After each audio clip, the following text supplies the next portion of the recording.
Olá, pessoal, tudo bem? Bom, mais uma vez aqui nessa terça-feira, o pessoal está aí chegando, para essa live hoje super especial, com convidados mais do que especiais, né?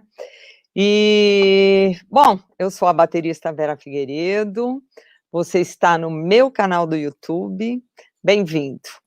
Sou musicista, educadora, proprietária do IBVF Brasil, que é o Instituto de Bateria Vera Figueiredo, escola que está completando 30 anos de vida esse ano, e sou a produtora do Festival Batuka Brasil, que já contou com 15 edições, e hoje viaja para a edição do ano de 2010. Hoje teremos convidados especiais, que eu já vou chamar o primeiro já já. Além dele, vamos ter aqui a presença do professor John Riley, diretamente dos Estados Unidos, aqui com a gente, e também do Fernando Amaro, que estará comigo aqui daqui a pouquinho. E só quem corre atrás dos seus objetivos é capaz de alcançar o sucesso. O apoio das lives é do Projeto Batuka Brasil e IBVF Brasil Escola de Bateria. Boa noite aí, o Wellington Pitino, que está aí vendo a gente já, e o pessoal que já está aí com a gente. Bom, eu gostaria de chamar, olha, esse músico incrível, né? E eu vou começar essa live de hoje, vou falar espanhol, vou falar português, eu vou tentar, né, pessoal? Hoy comenzaré la Batuka Live con mi invitado especial, un gran amigo, un gran músico. Lo conocí en Río Negro, Argentina, durante un festival de percusión organizado por el gran músico argentino Ángel Fretti. Allí nos conhecemos. Então, olha, esse meu convidado especial é um grande amigo, um grande músico. Eu o conheci em Rio Negro, na Argentina, durante um festival de percussão organizado pelo grande músico argentino Ángel Fretti. Nos conhecemos aí. Ele é doutor em artes musicais pela Universidade de Salford, em Manchester, Inglaterra. É discípulo do mestre percussionista Trishi Sankaran, que é um virtuoso da percussão, para vocês saberem, de renome mundial, estudioso e compositor da música indiana, e o diretor fundador dos estudos de música indiana na Universidade de York. É isso aí, que é uma das principais universidades do Reino Unido, localiza-se na cidade de York, na Inglaterra.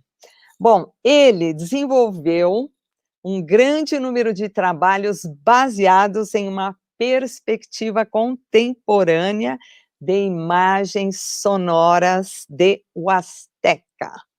Bom, ele vai falar para a gente o que é, né? Bom, ele tiene un doctorado en artes musicales por la Universidad de Salford en Manchester, Inglaterra, y es discípulo del maestro percusionista hindú Trishi Sankaran. Desarrolló una gran cantidad de obras partiendo de una perspectiva contemporánea de las imágenes sonoras de la Huasteca. Bom, bueno, para hablar un poco de estas obras y mucho más, me gostaria vou chamar diretamente do México, de Tampico, el maestro Evaristo Aguilar. Venga! Olá! Hola, buenas Olá, noches. que tal? Como está? Hola, Buenas Vera. noches. Con mucho gusto de estar aquí.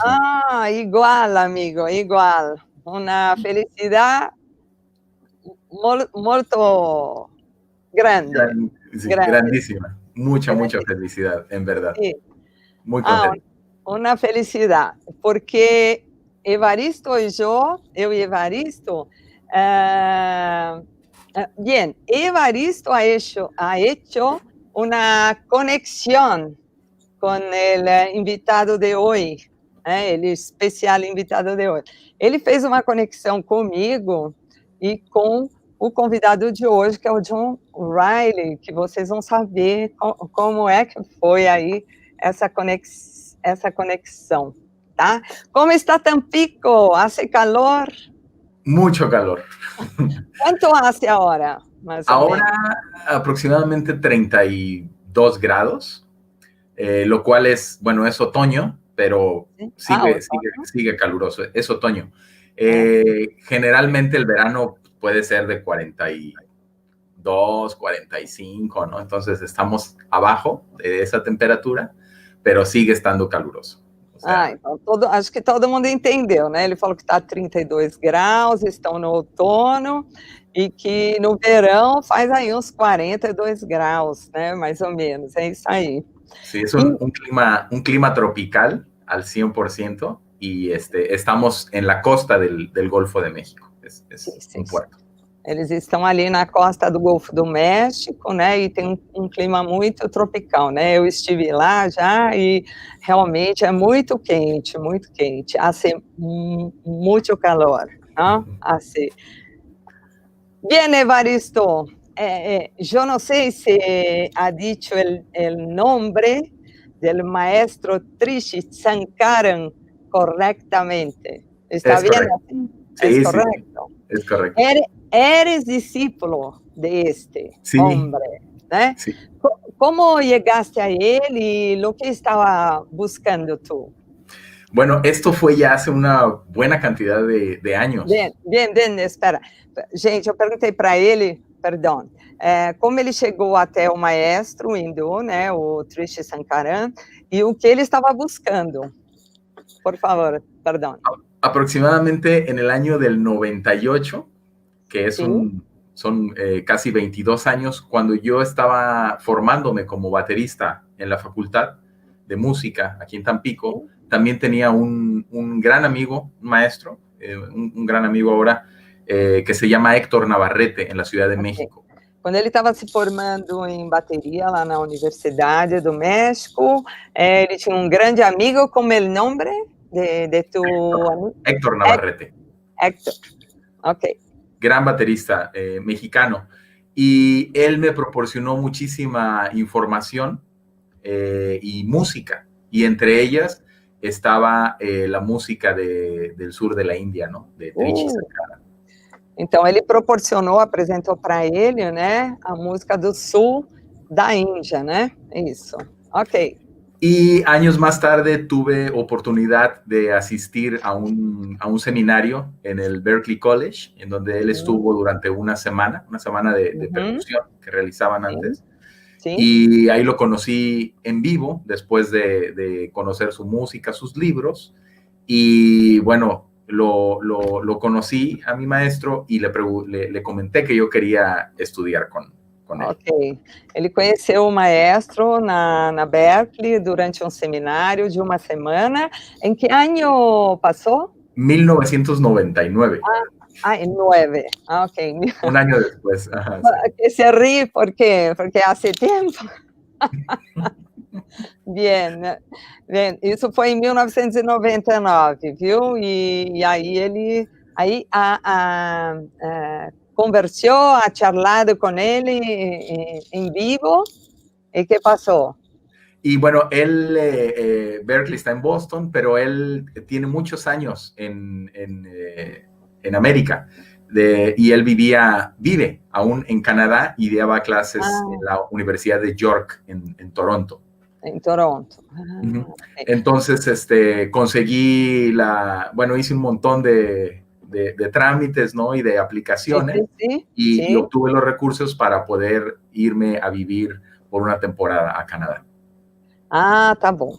Então, o maestro, ele, né, trabalhava na faculdade no Canadá, né, onde eu dava esse curso lá, e ele foi, então, para lá viver um tempo lá para estudar com ele no Canadá. Ok. Y bueno, ahí estuve durante una estancia de 4 meses, pero antes de eso pude invitarlo a venir aquí a Tampico. Entonces, ¿verdad? Qué en lindo. el año 2000, un año después pude ir primero él vino acá a Tampico en abril y después me fui yo en agosto a Toronto. Sí, bueno, ha estudiado por 4 meses. 4 meses. Sim. Sim. Tá, então ele estudou lá 4 meses com o maestro e depois ele convidou o maestro para ir para a cidade dele, Tampico, no México. ¿Y qué ha hecho? ¿Ha dado un curso en Tampico, en la universidad? Sí, dio un curso y dio un concierto maravilloso. Wow. Fue una de las primeras actividades grandes internacionales de la facultad. Y pues él toca los instrumentos del sur de la India, el mridangam, la kanjira, y él canta también un poco. Entonces esperábamos un concierto pequeño, lo cual se convirtió en un auditorio que quedó repleto y la gente en los pasillos, y fue realmente un momento muy, muy especial. Então, que ele fez concerto também, além de dar as aulas lá, né, e num auditório que estava repleto de pessoas, e nas calçadas, em todos os lugares tinha muita gente. Evaristo, hay uno, Manuel Reséndiz, que te desea buenas noches al doutor Evaristo, um saludo enorme. Né, o Gladson Meira está aqui também, que é um vencedor do Batuka, o Cassiano Pires, o Salomão, que está sempre com a gente, e o Claré também, um batera brasileiro, amigo da gente, está sempre aqui. Todos dizem olá, que tal? Olá. Bien. Ok, então, desarrollaste uma grande quantidade de trabalhos basados em uma perspectiva contemporánea de la imagen sonora de la Huasteca. Huasteca, ¿sois indios, mexicanos o La Huasteca es una región. Una región. Una región que comprende varios, está integrada por varios estados de la... pero ¿y dónde está esta región? Esta región, nosotros estamos como estado de Tamaulipas, dentro de esta región huasteca, pero hay otros estados de México que estamos muy, muy pegaditos. Entonces, sí. Tú estuviste en la Huasteca, por ejemplo. Luego, sí. Claro, y luego me acuerdo. Hacia el estado de Veracruz, sí. que también es Huasteca. Entonces, esta es esta región en México, ¿no? Lindo, porque eu fui, né, quando eu fiquei uns dias lá, que ele me convidou, pessoal, para participar, né, de um festival lá na universidade, e nós fizemos um passeio até essa região de Huasteca, né, e, por sinal, em Vera Cruz, né, que é o nome do meu terceiro trabalho, né? Mário César Nascimento Júnior, salve Vera, salve Evaristo. Julio Crisolito de Montevideo, Uruguay, está aquí. ¿Está bien? Bueno, bien, ¿eh? Y habla un poco de tu trabajo colaborando con investigadores, compositores, escritores, fotógrafos, escultores de todo el mundo. Mucho más, ¿no? ¿Y dónde te llevó este trabajo? Sí, precisamente después de volver de estar con Trichi y ver precisamente todo conocer, ¿no? Su raíz, su música, fue algo que definitivamente me acercó a mi propia región, a mi propia raíz y a mi propia música. En esta región de la Huasteca tenemos obviamente música, danza, los ambientes de la parte rural e urbana, los sonidos. Ok. Então, pessoal, ele estando, né, com o Trisha e Sankaran, fez ele voltar para a música, né, do país dele, da terra dele, fez ele se aproximar muito com a música de raiz dele, né? E aí tem muito som, muita coisa que ele vai falar para a gente aqui.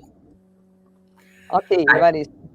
Entonces, esto fue algo que me hizo realmente voltear, pues, o regresar como a esa raíz y comenzar a investigar en primera instancia la música, los ritmos de la música y de la danza, porque esta música no se toca con instrumentos de percusión, no lleva batería, no lleva percusiones, lleva 3 instrumentos de cuerda, que son dos guitarras y un violín.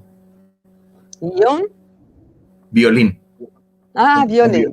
Uhum. Então, um violino, né, 2 guitarras, né, e ele então, essa música, da região, né, não se tocava com instrumentos de percussão, né, acho que vocês estão entendendo. Olá, Michel Friedenson. Ok. Y toda esta música tiene muchísima improvisación. Es una música que está siempre en 6 octavos, pero tiene mucha improvisación en los versos, en la manera de acompañar, digamos que son estos estándares de la huasteca. Y pues mi formación, y creo que todos nosotros como bateristas estudiamos los libros de los ritmos afrocubanos para la batería, de los ritmos brasileños para batería, que precisamente es una adaptación en sí de percusiones hacia la batería, pero también yo pensé en esta idea de decir, podemos adaptar los ritmos de los instrumentos de cuerda hacia la bateria. E aí foi como comecei. Então é isso, olha, ele falou que aí todos têm essa paixão, né, por estudar os ritmos afro-cubanos, né, e aí correr os livros, né, para poder ter esse conhecimento, né. Resumindo, né, pessoal, estou resumindo um pouquinho. Ok. Y bueno, eso comenzó también haciendo transcripciones con los músicos viejos de la Huasteca que vivían aquí en Tampico, con los bailarines para hacer transcripciones de los ritmos del zapateado hacia la batería. Tu has hecho las transcrições? Sí. Sim. Então ele está fazendo, está escrevendo, né, o que o sapateado toca, os dançarinos e tudo isso, né? Ok. Sí, pero totalmente inspirado pues en estos métodos que estudiamos, ¿no? O sea, en esa adaptación. Y después esto que era algo muy explícito de transcribir ritmos que son como eso mismo de las guitarras hacia la batería, ¿no? Por ejemplo. Todo ritmo, pessoal, perdão, que todo ritmo que faz, ele transcreveu, né? Para nós, aí ele acabou de cantar, né? Outra vez, cantar, por favor. Por favor.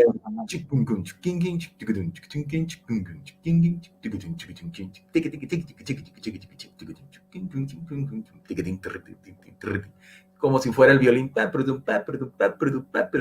Y pues es rudimentos totalmente. Sensacional, maravilhoso.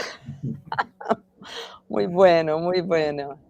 Entendeu, pessoal? É muito inspirador, não? Escuchar e aí transcrever o que tu escucha de outro instrumento para poner en la percusión, en la batería.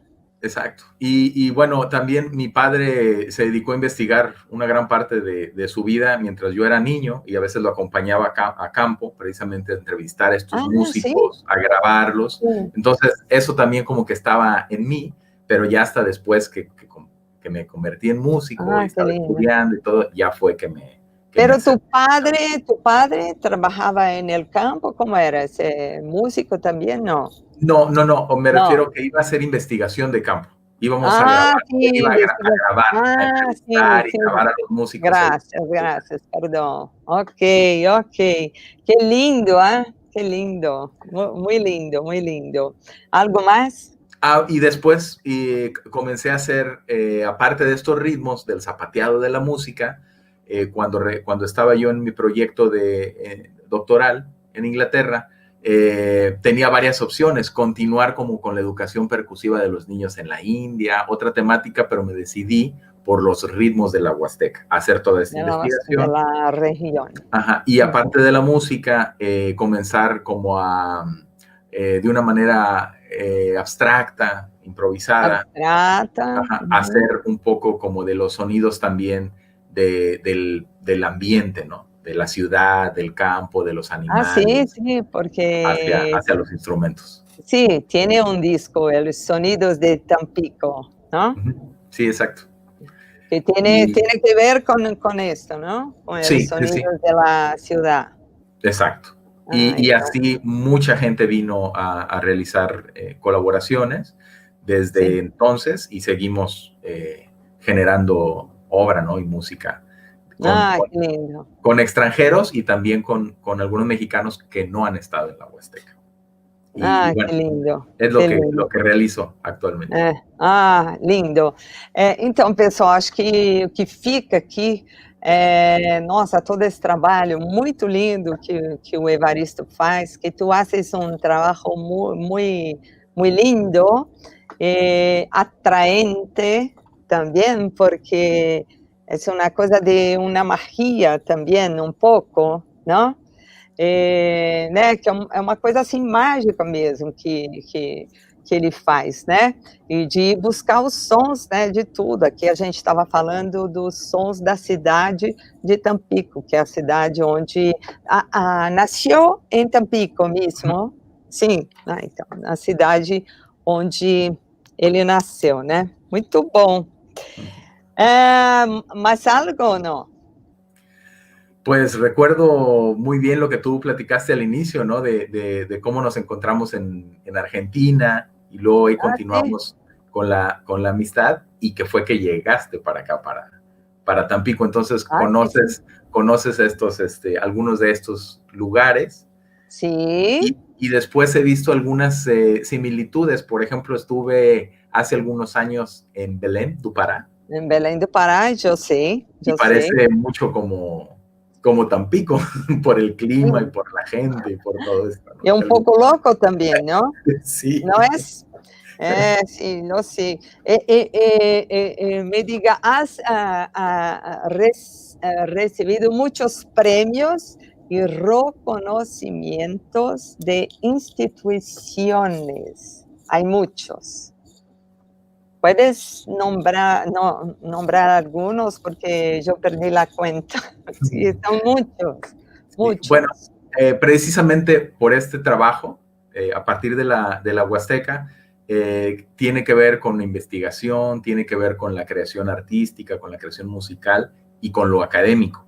Entonces, a través precisamente de la academia en la Universidad Autónoma de Tamaulipas, hemos concursado un buen número de proyectos, los cuales pues han tenido un buen reconocimiento en México o en otros lugares. Então, né, ele ganhou muitos prêmios aí, reconhecimento, né, aí com o Fundo Nacional, né, de Cultura, né, das Artes, o Conselho Nacional de Ciência e Tecnologia, a Secretaria de Relações Exteriores, né, através da Direção Geral de Assuntos Culturais, enfim, muita coisa que tem a ver com esse trabalho e com a universidade. Habla um pouco da universidade. Eres profesor en la universidad y hace algo más. Sí, voy a cumplir ya 25 años el próximo año de que comencé a dar clase en la universidad. Sí. Y el programa precisamente vienen chicos de diferentes partes, precisamente de la Huasteca, a estudiar y está enfocado hacia la música popular. Entonces, aquellos que tienen intención por la percusión, realmente se estudia batería a nivel licenciatura. Sí, entonces tenemos 8 semestres de batería en la licenciatura, 5 semestres de batería en el preuniversitario, pero somos una de las pocas universidades que ofrece eso, porque tú sabes que es más en las universidades como la educación de la percusión orquestal, como conservatorio, ¿no? Entonces, En eso hay algo especial en esta facultad. Ah, sim. Sim, não, ele falou que lá na faculdade, que é muito especial, né, que geralmente é mais percussão mesmo, né, de orquestra, que se estuda lá, né, mas lá é uma faculdade especial, como ele falou, né, especial por quê? O más especial. Sí, porque está esa opción de estudiar batería directamente. Batería. Sí, batería. Pero acá hay algunas como Unicamp y pocas, por ejemplo, que tiene batería. Las privadas, sí, las particulares, ¿no? Sí, exacto. Tiene batería también, ¿no? Sí. Entonces, es especial, sí. Ajá. Y desde el año 2005 comenzamos con este festival internacional de percusiones que se llama PercuSonidos, en donde tú estuviste en la segunda edición. 2006. 2006, exacto. Perfeito, perfeito. Então, olha, e também ha estado aí, bom, em la fiesta del ritmo de Belém, já ha dicho, en Viena, donde ha estado. En la Universidad de Música. De Artes Escénicas. Y de Artes Escénicas, ¿no? Exacto. El festival que acontece en Perú, un festival de cajón peruano. Tremendo festival que comenzó Rafael Santa Cruz, en Lima. Sí, ya he escuchado mucho ahí hablar del festival. Sí, es una bomba. ¿En Estocolmo también?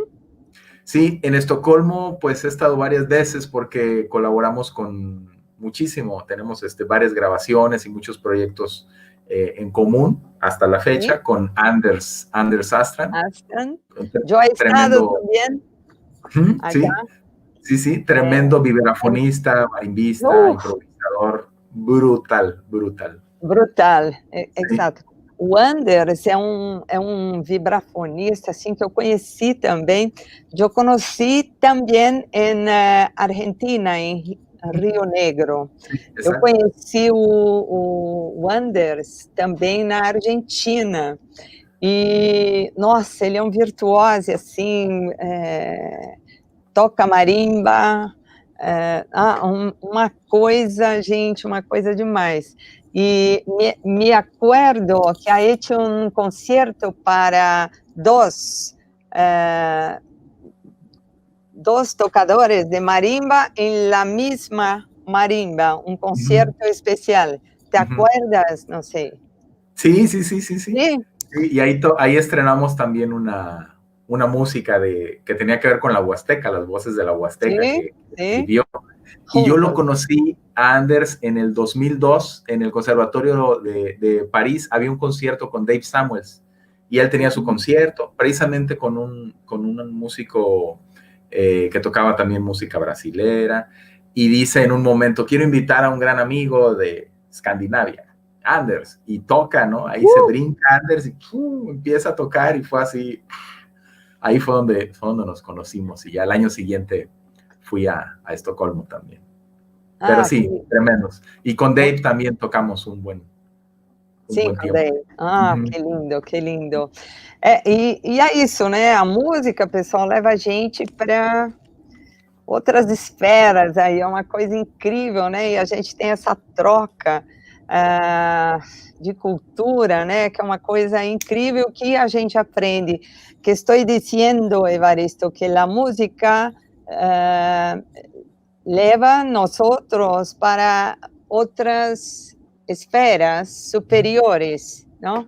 Sí. Que con la cultura que conocemos uno de los otros es algo muy así increíble, ¿no? Y que se aprende todos los días, ¿no? Es una cosa increíble.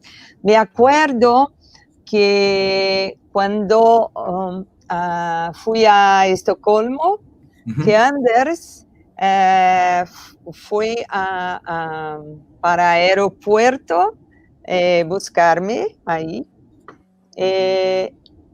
yo y él estuvimos en el mismo, ahí charlando, estuvimos en el mismo barco um dia.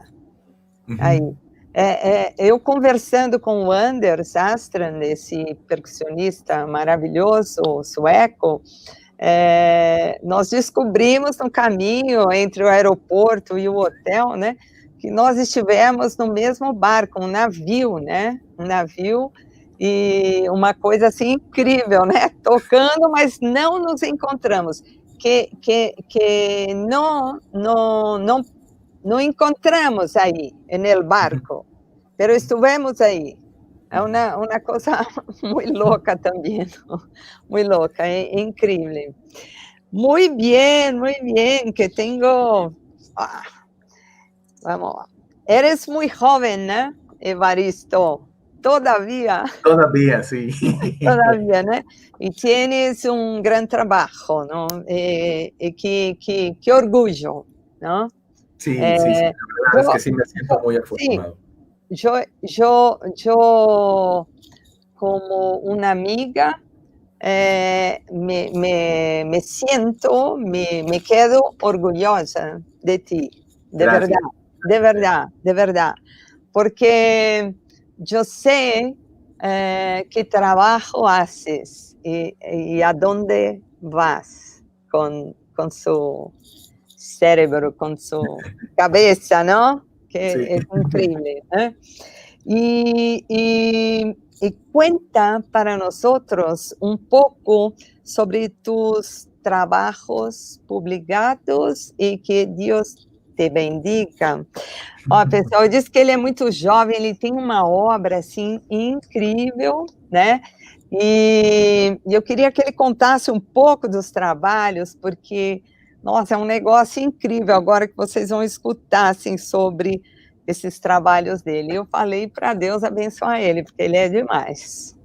Por favor, a obra através del libro, me cuentas.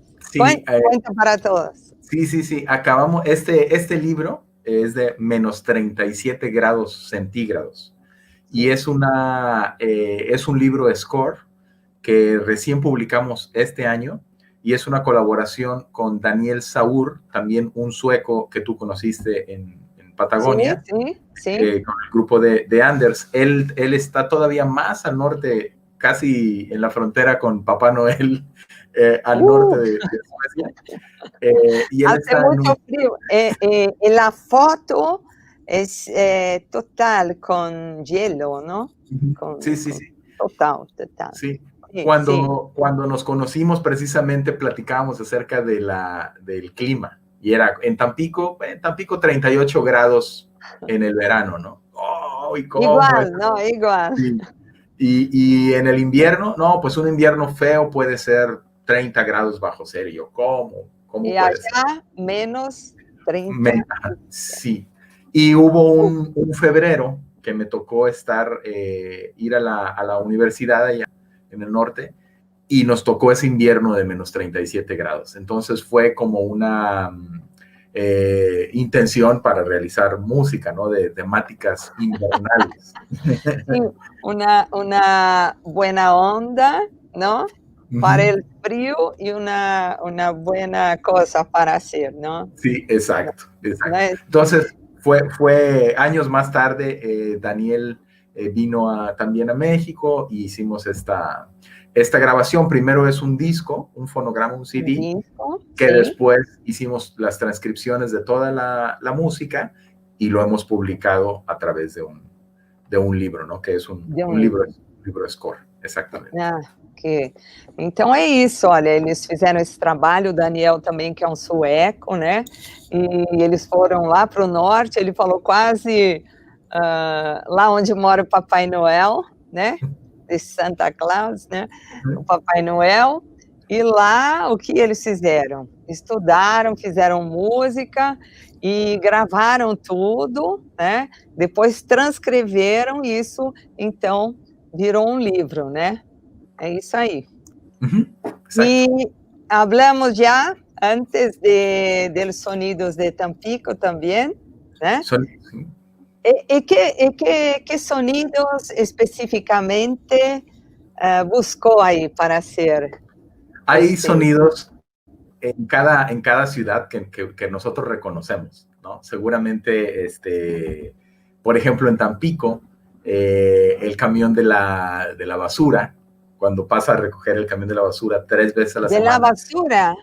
¿Qué es la basura? Perdón, que no sé. Trash, garbage, trash. Los desechos. Sí, bien. Sí.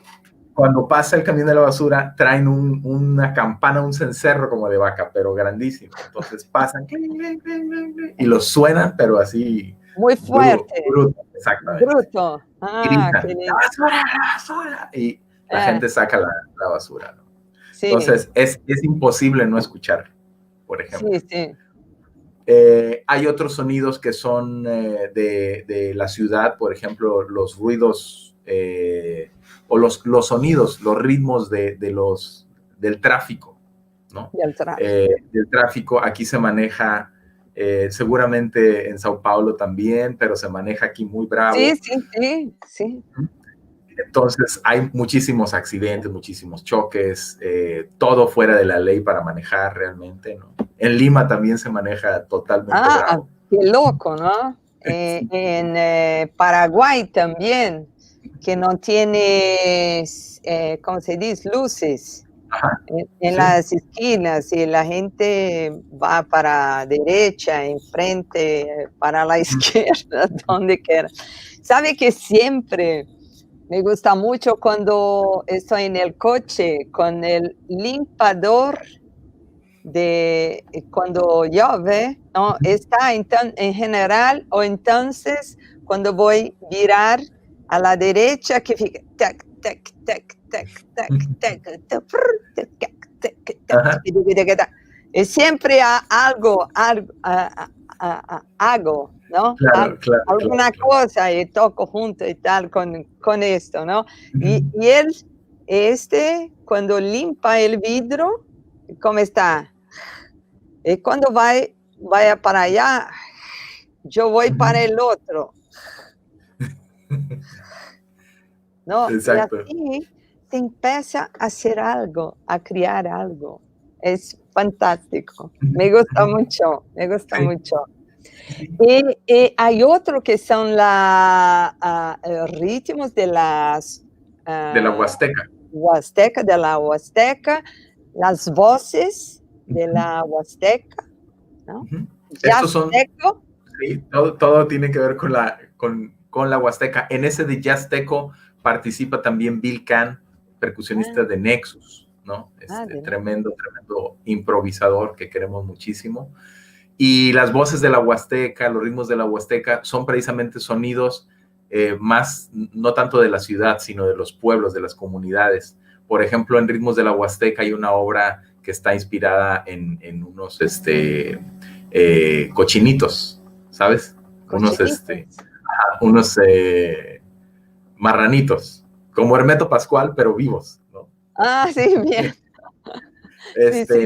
Sí. Una vez en una entrevista, un músico tradicional, lo estábamos entrevistando en su casa y pasa una marrana, ¿no? Una grande, ¿no? Pasa haciendo un sonido y pasan como 10 de sus hijitos para comer, ¿no? Para alimentarse, entonces para mamar, y en lo que se acomodaban y terminaban, ahí había una sonoridad. Entonces, por ejemplo, coincidió que estábamos entrevistando, pero lo grabé, y después eso es una pieza también como para batería sola, ¿no? Entonces, es algo como de capturar esos sonidos, esos momentos, y después llevarlo al instrumento como una música de cámara contemporánea, pero con improvisación, ¿no? Porque pues yo soy baterista de inicio, ¿no? Entonces, por ejemplo, son ese tipo de sonoridades, ¿no? Las campanas de la iglesia, cierta... Sim, todo eso. Então, os sinos da igreja, né? E tudo que vem aí, pessoal da rua, né? Um caminhão que passa de lixo, com uma vassoura, que vai fazendo aquele som, né? Tudo é som, né? E vira música, né? Uma inspiração, assim, é muito legal.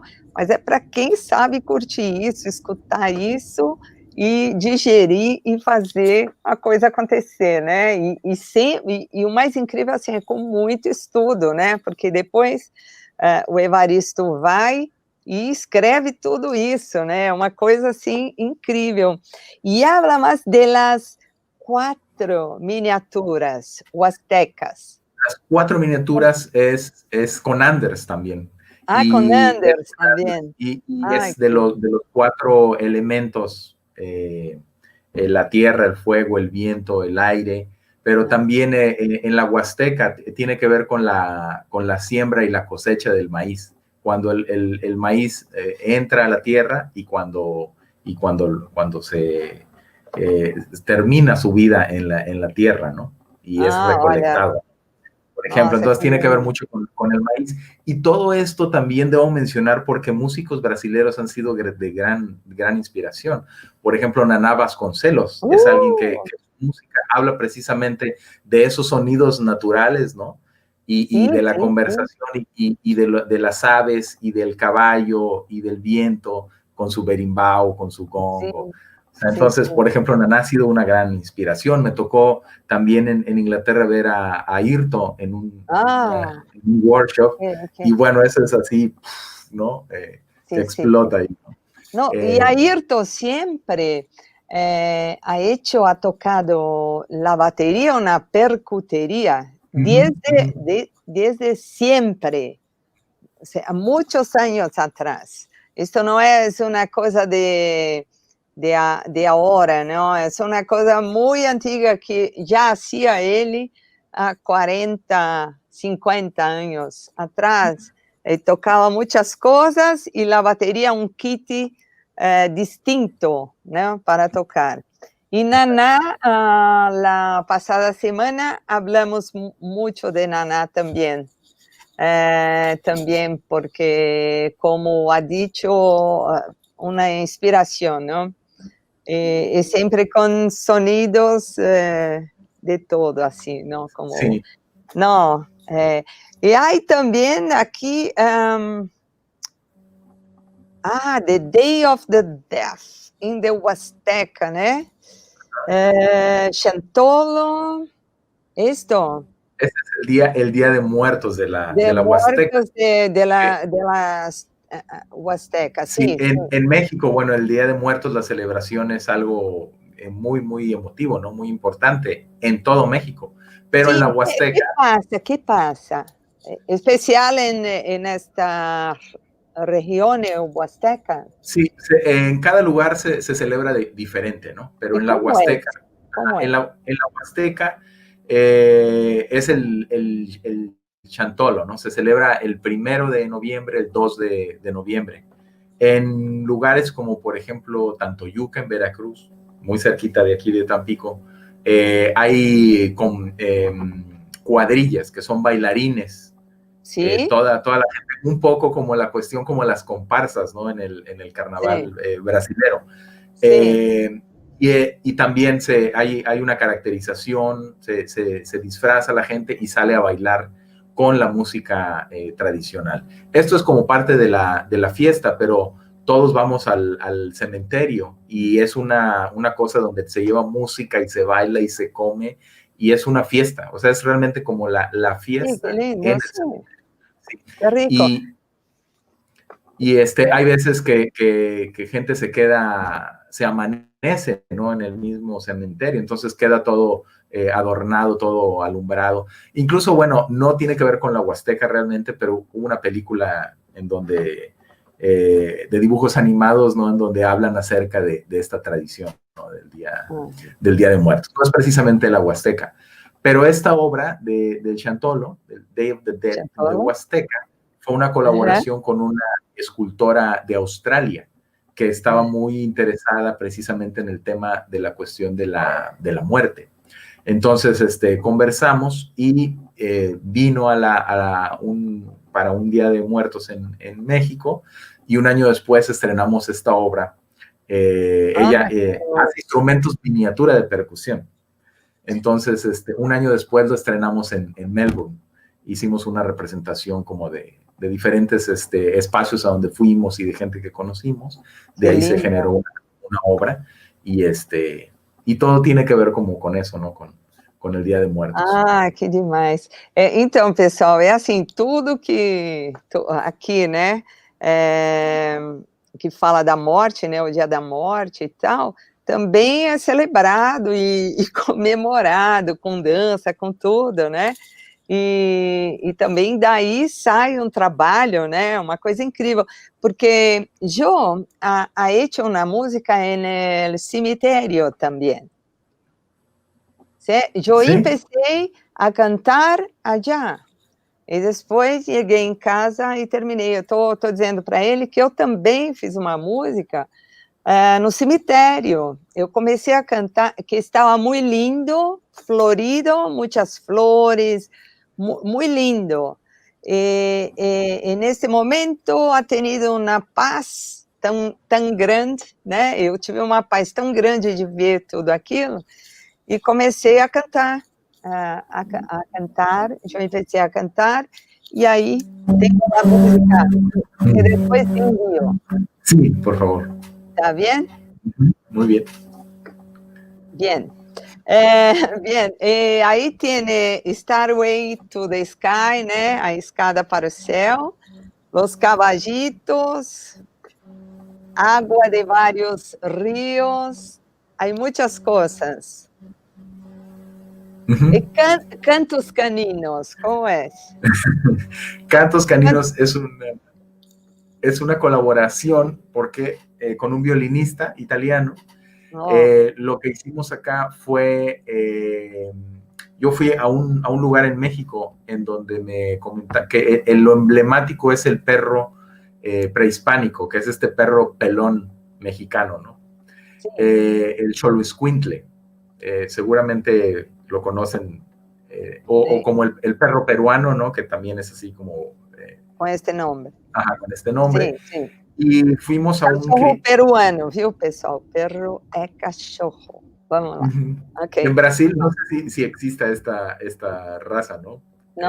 No creo. Y fuimos al lugar en donde estaba el criadero de xolos, y es un amigo que tiene más de 100 ejemplares, y lo que hicimos fue grabar sus sonoridades en diferentes momentos, por separado, todos juntos. También hicimos una grabación de video, de fotografía, y lo que hicimos fue después procesar digitalmente algunos de estos sonidos, pero también a partir del temperamento de ciertos perros, generamos música para percusiones y violín. Entonces, esos son los cantos caninos. Viu, pessoal, que o temperamento desses cachorros também vira música, né? O temperamento, quer dizer, o gênio dos cachorros, né? Como eles se portam e tal, né? Então, uma coisa incrível, né? Percusiones y curanderos. Los curanderos es a partir de los curanderos de la Huasteca en San Luis, en el estado aquí.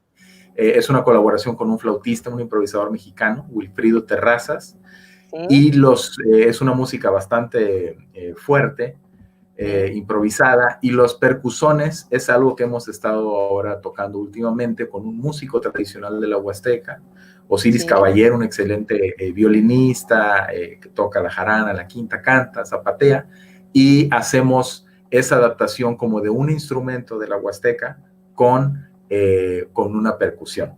O sea, no es el trío de los guapangueros de la música tradicional, sino es una adaptación precisamente. Y eso estamos moviendo muchísimo los percusiones. O que eles estão fazendo agora, né? Percusiones y curandeiros. Fuiste fundador de la Percussive Art Society en México, ¿verdad? Sí. Sí. En 2005 fundamos el Mexican Chapter. Chapter. Y con lo mismo, con el festival, iniciamos la sede en México del PAS, exacto. Ele foi fundador aí em 2005 da Percussive Art Society, que é o PAS, para quem não sabe, procurem saber aí, procurar, né, aquele famoso 40 rudimentos que são listados pela PAS, né? E tudo que acontece de bom acontece lá.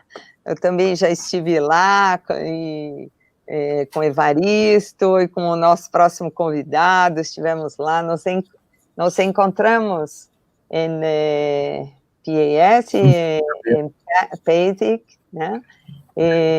Y con Ángel también, y ahí toda la gente, Anders y todos, ¿no?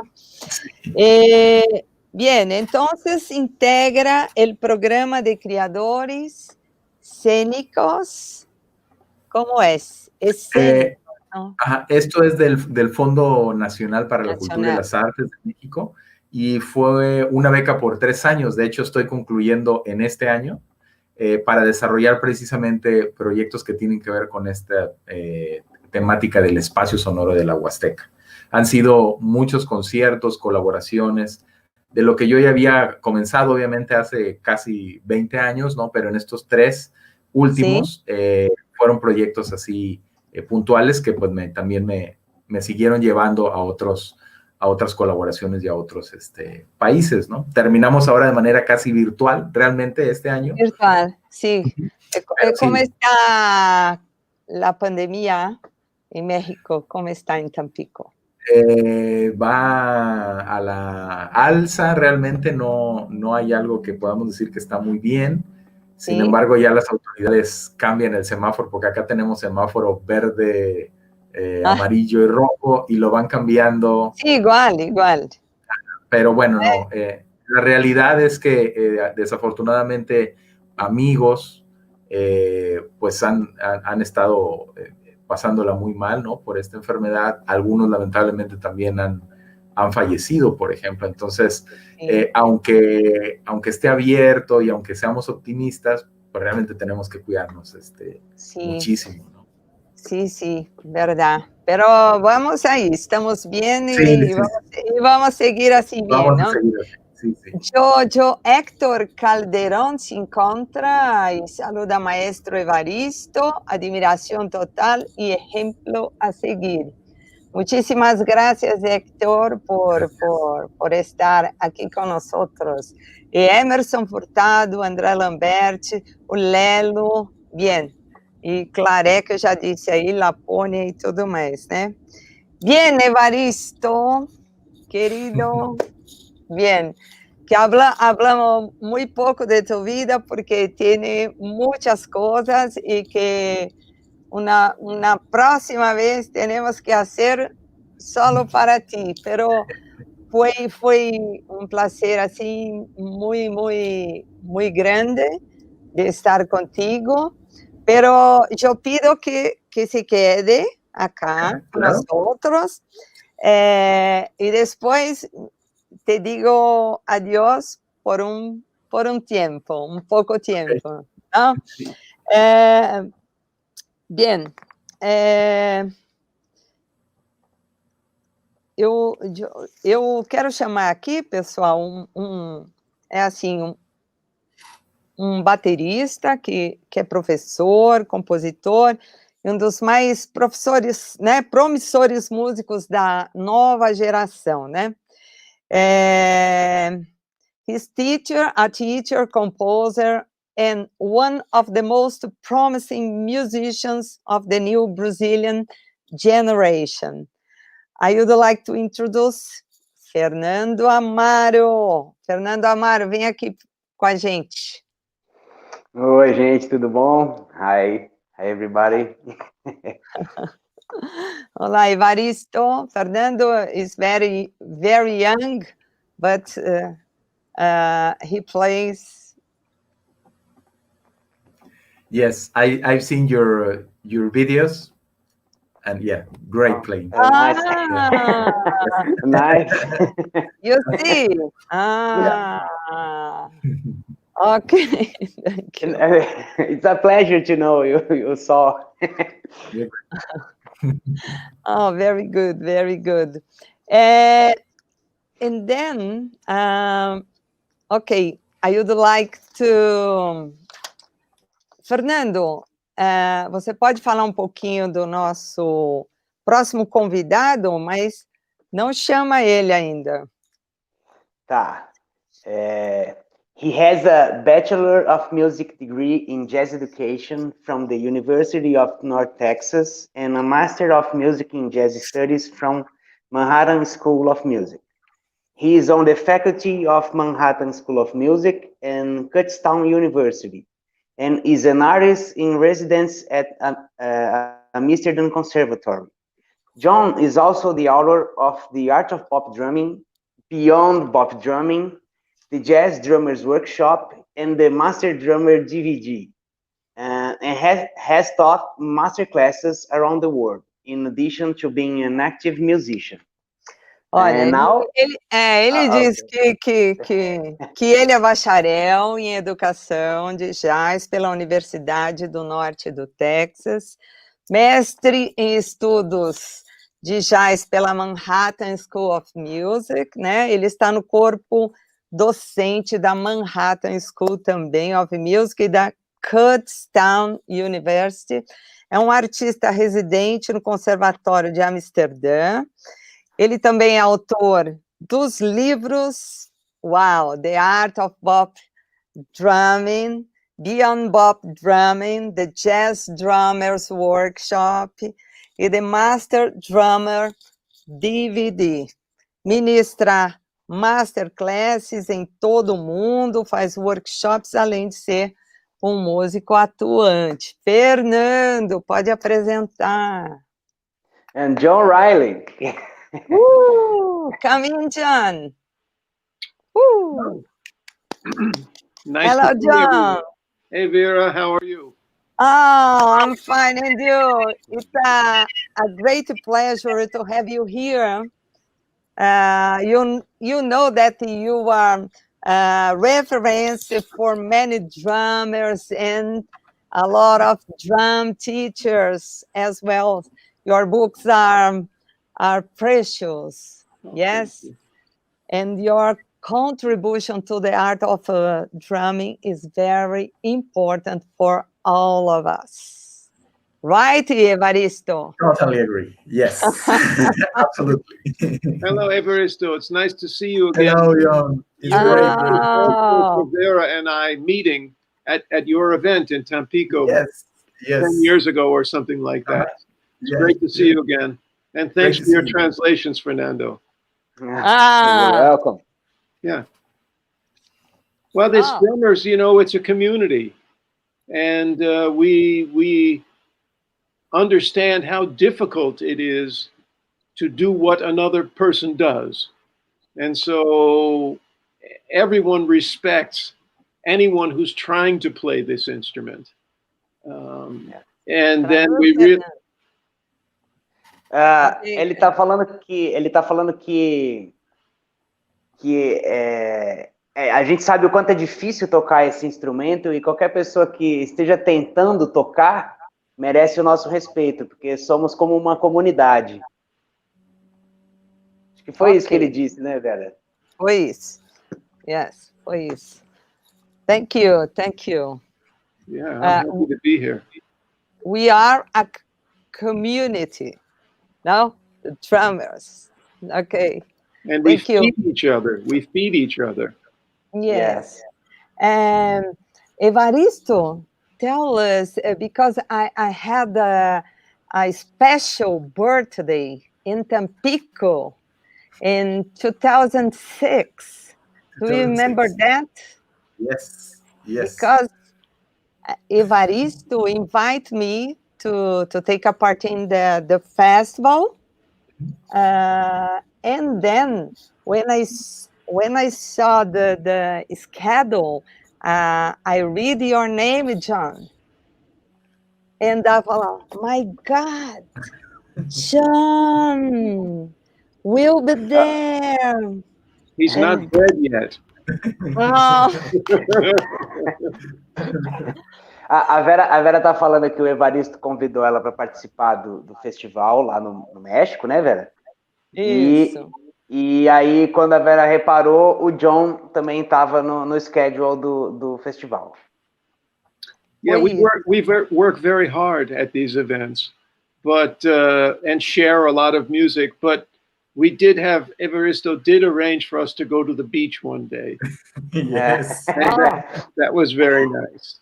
E o John falou que um dos dias o Evaristo mesmo eles estando super ocupados, porque esses festivais eles ficam super ocupados e tal, dividindo música e sabedoria uns com os outros, mesmo assim o Evaristo separou um dia para eles irem para a praia. Yeah, and John is, well, maybe you don't know, but he's a great runner, but also a great swimmer. And he just got very, very deep. And we were like, John, no, please come back. He was really, really, really, I don't know how far we were worried. But yeah, everything was fine. Yeah. O Evaristo disse que o John corre bem e nada muito bem também. E que aí ele chegou na praia e ele foi super profundo. E que depois eles ficaram com medo e ficavam gritando pro John voltar. Come back, John. Oh. Yes. Oh, I can imagine. And then we are to Vera Cruz. It was a long way, long trip. I think at about 6 hours and 7. Am I right? Yeah. I think it was like 4 and then 4. It was like 8 4 in total. 8 yeah. 4. Yeah. Or maybe more, but it was quite far. But it was beautiful pyramids. Yes, nós fomos também, ele também organizou um passeio até Veracruz, nessa região de Huasteca, né? E que nós falamos muito aí, e também, nossa, foi uma longa viagem. Então, além de tocar e fazer tudo lá, a gente passeou bastante, né? E comemos muito bem. The food is delicious. Yes. Right, John? Absolutely. But also in Brazil, it's delicious. Yeah. It was. E é por isso que, assim, uma das razões por ele ser meu amigo, o Evaristo, eu queria tanto fazer alguma coisa com ele, alguma coisa bacana, queria convidar, e aí eu encontrei essa conexão que ele fez para mim com o John e o Evaristo. Fala, Fernando. Você quer que eu traduza a pergunta, é isso? No, I would like to make a special connection with Evaristo and to put Evaristo here in that live, but and the relation with the festival, Batuka Festival, because Evaristo never been here to play at Batuka Festival. And then... oh, nice. So he's here at the live, but he has never been at the Batuka, right? Yes. Is it? Okay. Yeah. So that was the chance. Yes. A chance foi de juntar o John e o Evaristo por causa do festival no México, né? And then John was the man to make our connection. The connection. Oh, nice. Okay. John, and do you understand, John? Yes. Yes. Okay. Okay. Can you say goodbye to Evaristo? Because now Evaristo gone. Great to see you. Great to see you. I hope we meet again, either at PASIC or in Brazil or in Mexico or in New York. Yeah. I think for sure. Yeah, I hope so. Great. So, I took the picture for the 4. Okay? I'll send you. Evaristo, muchísimas gracias, amigo. I love you. You are bigger than sky, than... Thank you very, very much. Okay. It was a truly pleasure. Muy contento de estar aquí. Y muchas gracias por la invitación. And have a really good night. And it is really great to see you, John, and to meet Fernando. Okay. Nice to meet you too. Thank you. Thank you. Bye. Hello. Okay, John. I have a question. I start asking something to you. When did your first contact with the jazz happen? My first contact. Just a minute. A Vera está perguntando quando aconteceu o primeiro contato do John com o jazz. Well, my first listening was actually to the Beatles and rock and roll. Yeah. But when I was 11 or 12, someone gave me a record of Gene Krupa. It was called the soundtrack to the Gene Krupa story. They gave me 2 records, that one and a Max Roach record. And the Max Roach record, I didn't understand at all.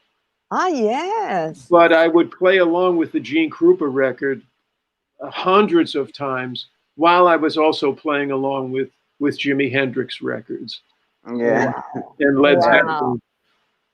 O John falou que ele começou ouvindo Beatles e que a primeira coisa que ele ouviu foi isso.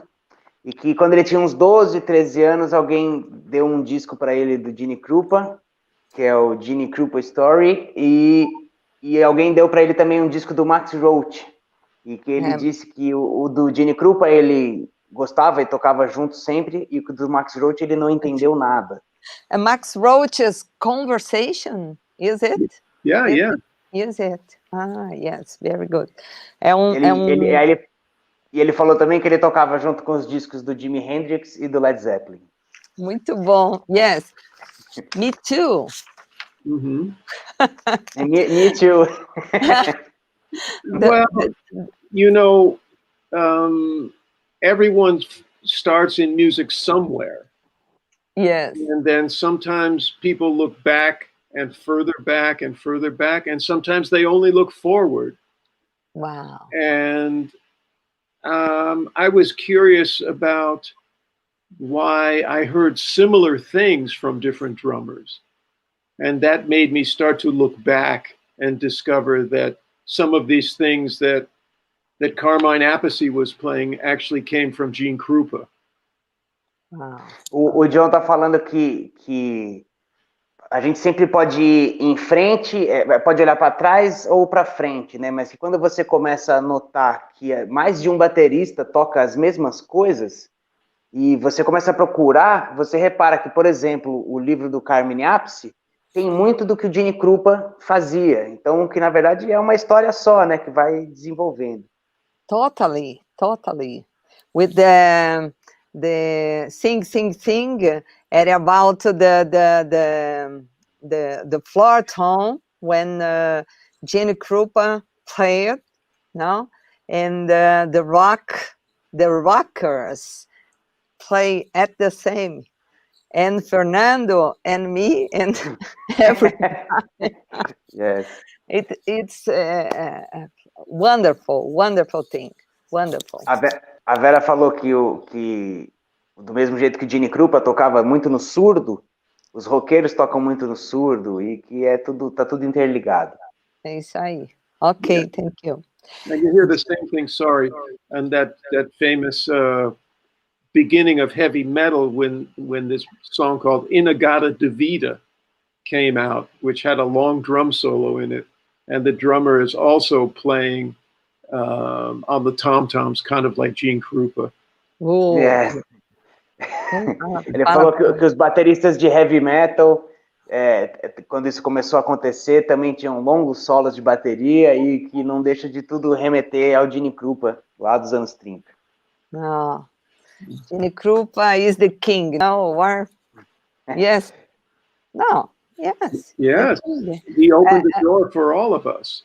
My first book was the Gene Krupa book. Oh, yeah. Yeah. The snare drum book. Yeah, snare drum book. Yes. Mm. Okay. Another drummer. I would like to ask you, because you did you study with Joey Morello, right? I did. How was it? Tell us something about him, please. A Vera, perguntou para ele se ele estudou com o Joey Morello e como foi isso.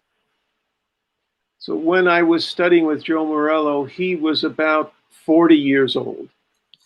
He was not such an old man. And I was 16. 16. Então, quando o John começou a estudar com o Joe Morello, o Joe devia ter uns 40 anos, mais ou menos, e o John tinha 16. 16. Yeah. And, I can tell you a lot about him. But one thing is that he gave very small lessons, very small assignments, but he would show you the potential of the assignment, and he expected that you could do what he said he wanted you to do. There was no come back next week. It was now. You have to do it this week. And I would practice 2, 3, 4 hours every day just on a practice pad to work on the material that he was showing me. O John disse que o Joe Morello dava materiais pequenos para ele, coisas... não passava muito material, mas com aquele material pequeno, com pouco material que ele passava por vez, ele mostrava o quanto você podia desenvolver e fazer de coisas com aquele pouco material. E ele esperava de você que você fizesse aquilo logo, estudasse rápido. Então, tanto que o John disse que ele passava de 2 a 4 horas por dia só no pad, sem falar da bateria, para conseguir trabalhar tudo que o Joe Morello passava para ele. E que não tinha esse negócio de volta na próxima semana, é hoje. É hoje. And Joe was teaching many hours, 5 days, 6 days a week. He had many students at this time. And he taught in one room, and next to that room was a waiting room where the students would practice while they were waiting for their lesson. E aí ele falou que ele dava aulas o dia todo, de 5 a 6 dias por semana, e que na frente da sala que ele dava aula tinha uma sala para os alunos aquecerem ou estudarem antes da aula. And I was lucky that I lived near where he was teaching. And so I would go there 3 or 4 times a week and practice with the students that had been with him longer. So they were giving me little tips in between my... Ele falou que, como ele morava perto desse lugar, ele ia lá de 3, 4 vezes por semana e ficava na sala de estudo com os outros alunos que já estavam com ele há mais tempo, para pegar dicas e tal, e estudar junto com os caras. Yeah. And as I said, the lessons were almost all about hand technique. Ele falou, como ele disse, as lições eram na maior parte sobre técnica de mão. Okay. John, and about the food. The food. A lot of lessons about the foot or no? There were some lessons about the foot. It was interesting because he had a bass drum pedal with no spring on it. And he wanted us to learn how to bounce the beater off the head. He didn't. Sometimes he took the spring off. Sometimes he had the spring on, but he was using that to demonstrate things. Most of the bass drum technique was more about coordination, actually, than speed so much. Nice. Ele falou que o Joe Morello tinha um pedal sem a corrente, ou sem a mola. E aí, para os alunos treinarem o rebote do pedal sem a mola, né? E aí ele falou, mas que no final, a técnica de bumbo é muito mais sobre coordenação do que sobre velocidade. Muito bom. John, Daniel Bedard is here. He says, hi, John, you are the best. Ok, Natália Galante está aqui, o Valmir Bessa, o Ramon Montanher is here. Paulo Amaro também, né? Cassiano Pires, great story. John, glad to hear that. Mercearias está aí, não é mercearia, né? É Mercearias também. O Júlio Bittencourt, enfim, Rafael Alexandre. All guys, all drummers are here to see you. Thank you. And to listen to you. Okay, what was it like playing in recording with the famous 1 o'clock lab band? Lab band is 1 o'clock lab band. Huh? That's when I was in college, yeah. In college. Yeah. Oh.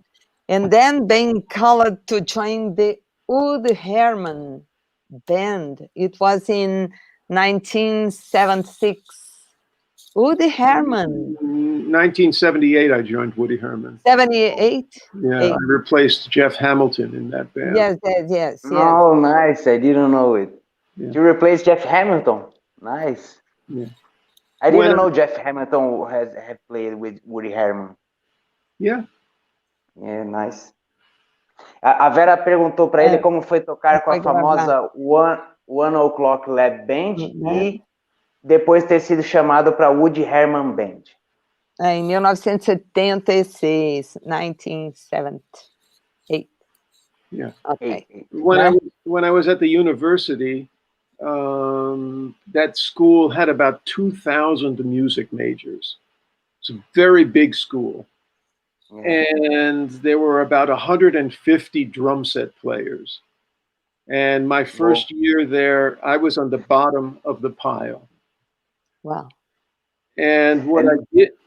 Go ahead. Ele falou que ele, quando ele estava na faculdade, tinha mais de 2.000 alunos, era uma faculdade bem grande, e que tinha mais de 200 e não sei quantos alunos de bateria, e ele falou que ele era a parte de baixo da pirâmide.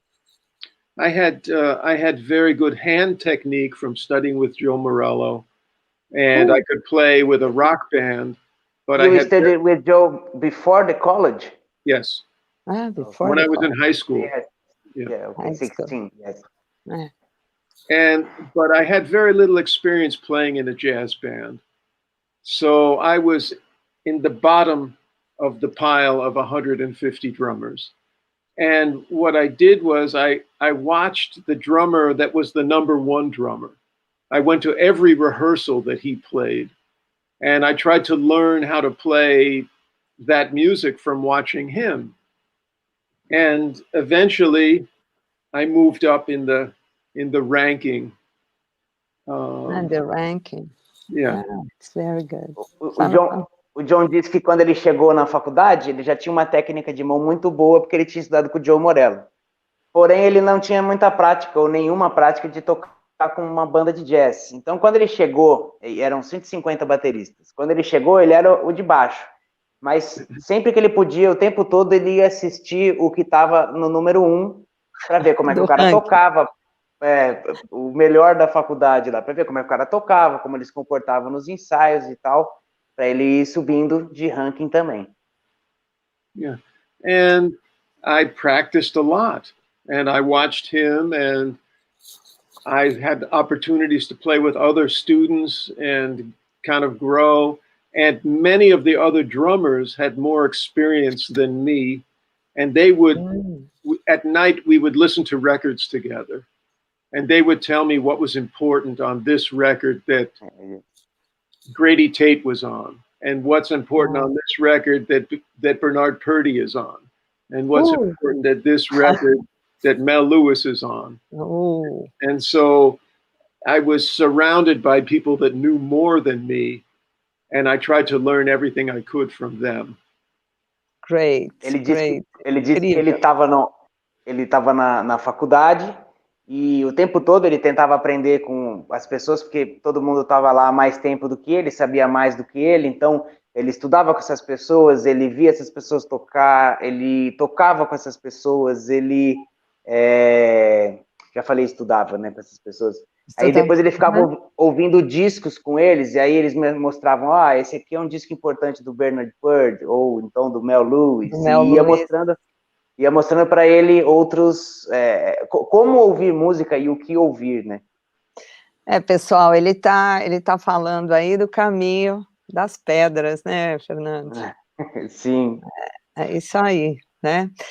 John, in New York City, né, you played with great names in music. Among them are Stan Getz, Milt Jackson, Dizzy Gillespie, John Scofield, Mike Stern, Bob Mintzer, Gary Peacock, Joey Lovano, the Vanguard Jazz Orchestra. I love John Patitucci, Bobby Berg, and many others. What about Miles Davis? How was this meeting? Well, this was a very unusual situation. Miles Davis always wanted to look forward, but there was a festival, maybe you've done this, Vera, called the Montreux Festival in Switzerland. In Switzerland. And Quincy Jones was the musical director of the festival.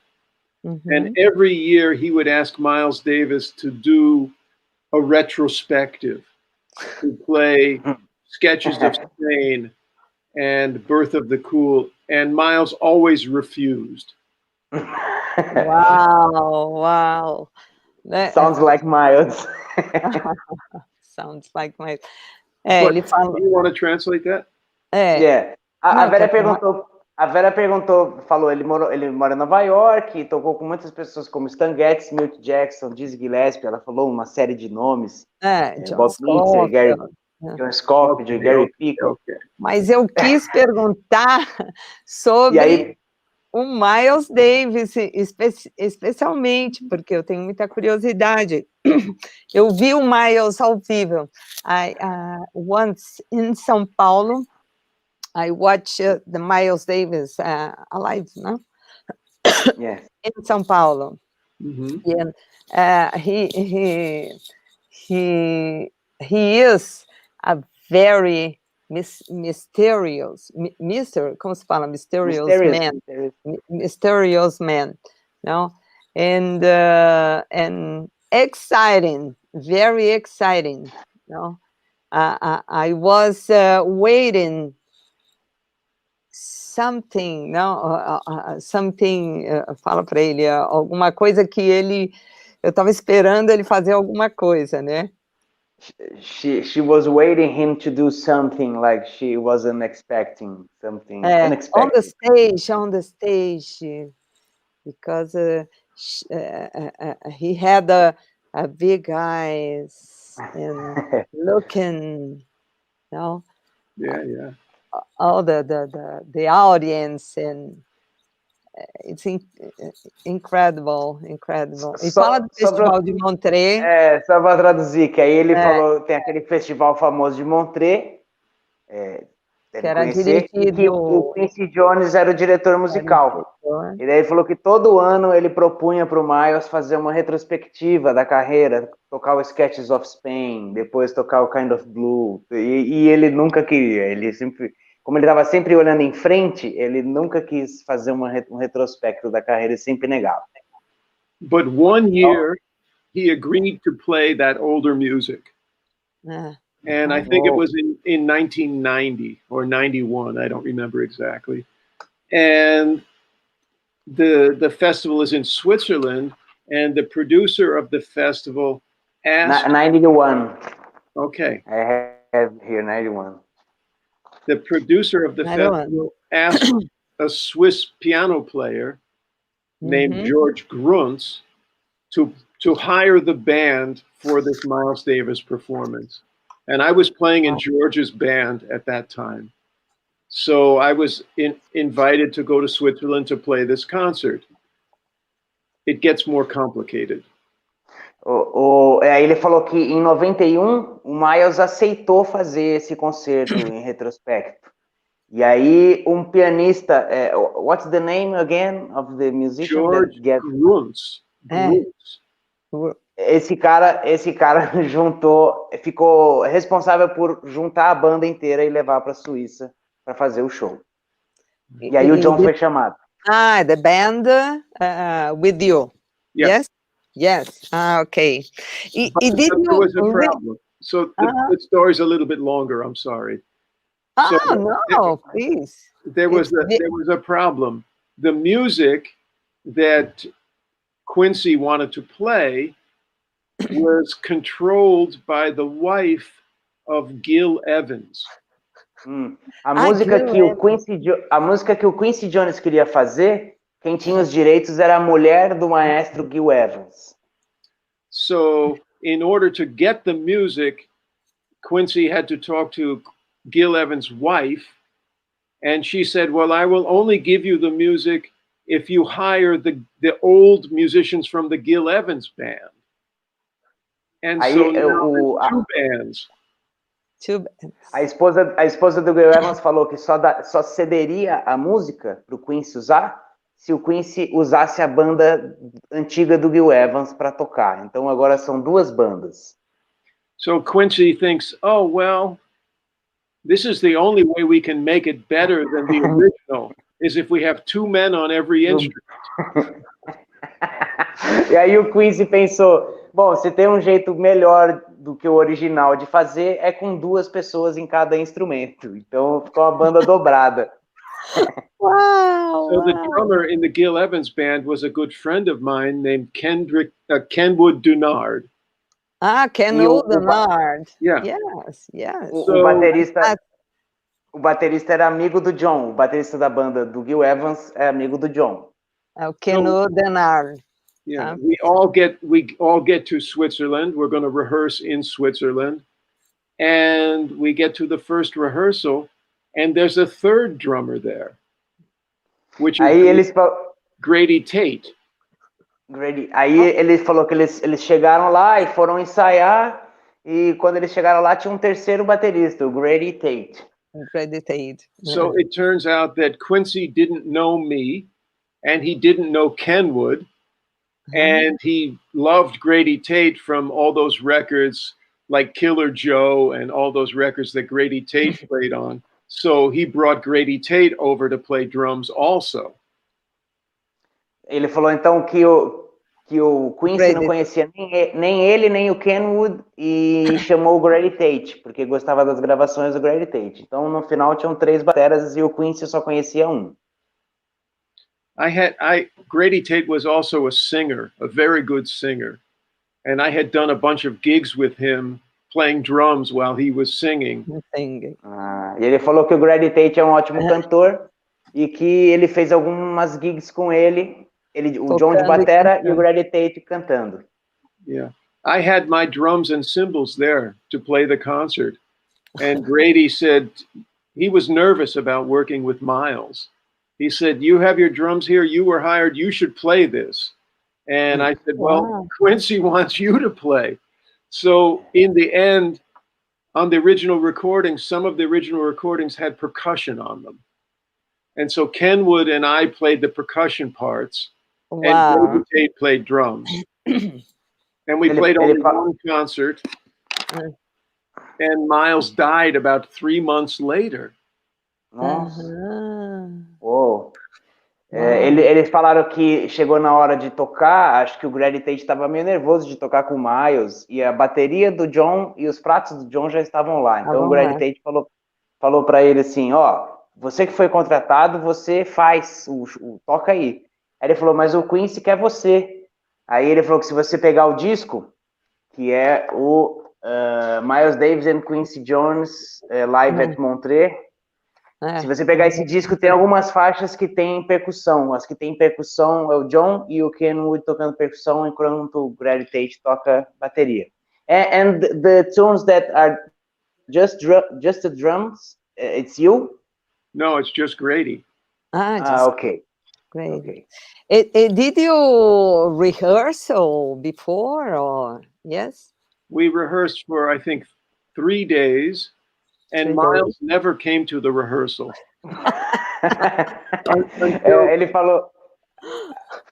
Ele falou, eu esqueci de traduzir, que o Miles morreu 3 meses depois desse show. Isso, E né? aí ele falou agora que tiveram 3 dias de ensaio e que o Miles não foi em nenhum. Nenhum.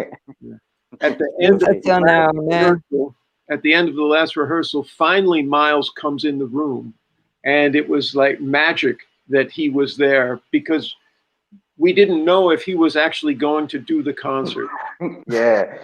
Ele falou que no fim do último dia o Miles apareceu no ensaio. Ele falou que aí foi mágico, porque até aí parecia que talvez ele não fosse fazer o show. There is that CD and the video of it, and on that you can see Grady playing my drums, and he's playing my cymbals, and Kenwood and I are playing the parts. That Elvin Jones was one of the percussionists on the original recording, and a classical percussionist named Buster Bailey. So we're playing those parts. And Miles made a great surprise, huh? On the third day of the rehearsal. With the big glasses and an amazing leather suit. Yes, I can imagine. But no trumpet. No trumpet. Not at no trumpet. Only at the sound check the next day. Ele falou que ele chegou no ensaio no terceiro dia, mas ele não levou o trompete, foi só ele mesmo. Só na passagem de som do outro dia que ele levou o trompete. Muito bom. So my part in this was very small, but it felt very special to be involved in that. Nice. Demais, né? Great story. Great story. John, do you know exactly how many records you've recorded? Because I have a very long list here. I don't know exactly, and I don't update that list very often. A few hundred, I think. No, because I have here, look at that. 1, 2, and 3. Look at that. Oh, sorry. Oh, that's okay. Yeah. I believe you. Yes, but Bobby Mintzer, big band, old school, new lessons, MCG Jazz, and 2006 received the Grammy nominated record and winning record. Yes? I guess so. I don't really remember, but I know it's a very good record. It was a long time, no? 2006. Oh, okay. Ele gravou um disco, né? Ele não sabe, mas ele gravou um disco com o Bobby Mintzer, a Big Band, e que ele foi indicado, né, para o Grammy, e também foi o vencedor, né? Esse trabalho aí, junto com o Bobby Mintzer, né? We played in Brazil also. The big band played in Brazil. Yes, I think so, but I never. I think we played maybe 2 concerts, one in Rio and one in Sao Paulo. That's what I remember. Oh, maybe. But probably 20 years ago. John, I have a guest here, Joel Jr. from Curitiba, Paraná. He's a drummer, and he is here to make a question for you. Okay? Come in, Joel. Hello, Hi, Joel. Oi, Vera. Hi, John. Oi, Fernando. Fala, Joel, tudo bom? How are you, John? I'm good. How are you, Joel? Nice to meet you. Thank you, Vera, to invite me to this fantastic streaming. So, John, I will be very faster with my questions. I have two little questions for you. The first one is about students. What you could do if you have a new student, beginner student that became at your classroom and says to you, "Well, John, I really don't want to learn to read. I don't want to learn to write charts. I just want to learn to play songs. I want to play rock or pop music, and just it." And second questions, what inspired you to write your drum books? Fala, Fernando.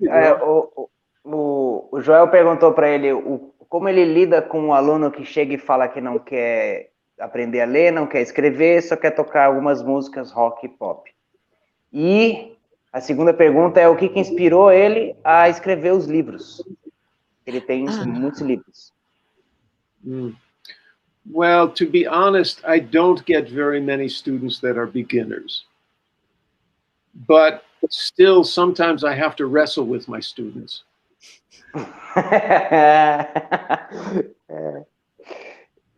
Fernando? Ele falou que ele dificilmente pega alunos iniciantes, mas que muitas vezes ele tem que lutar com os alunos dele.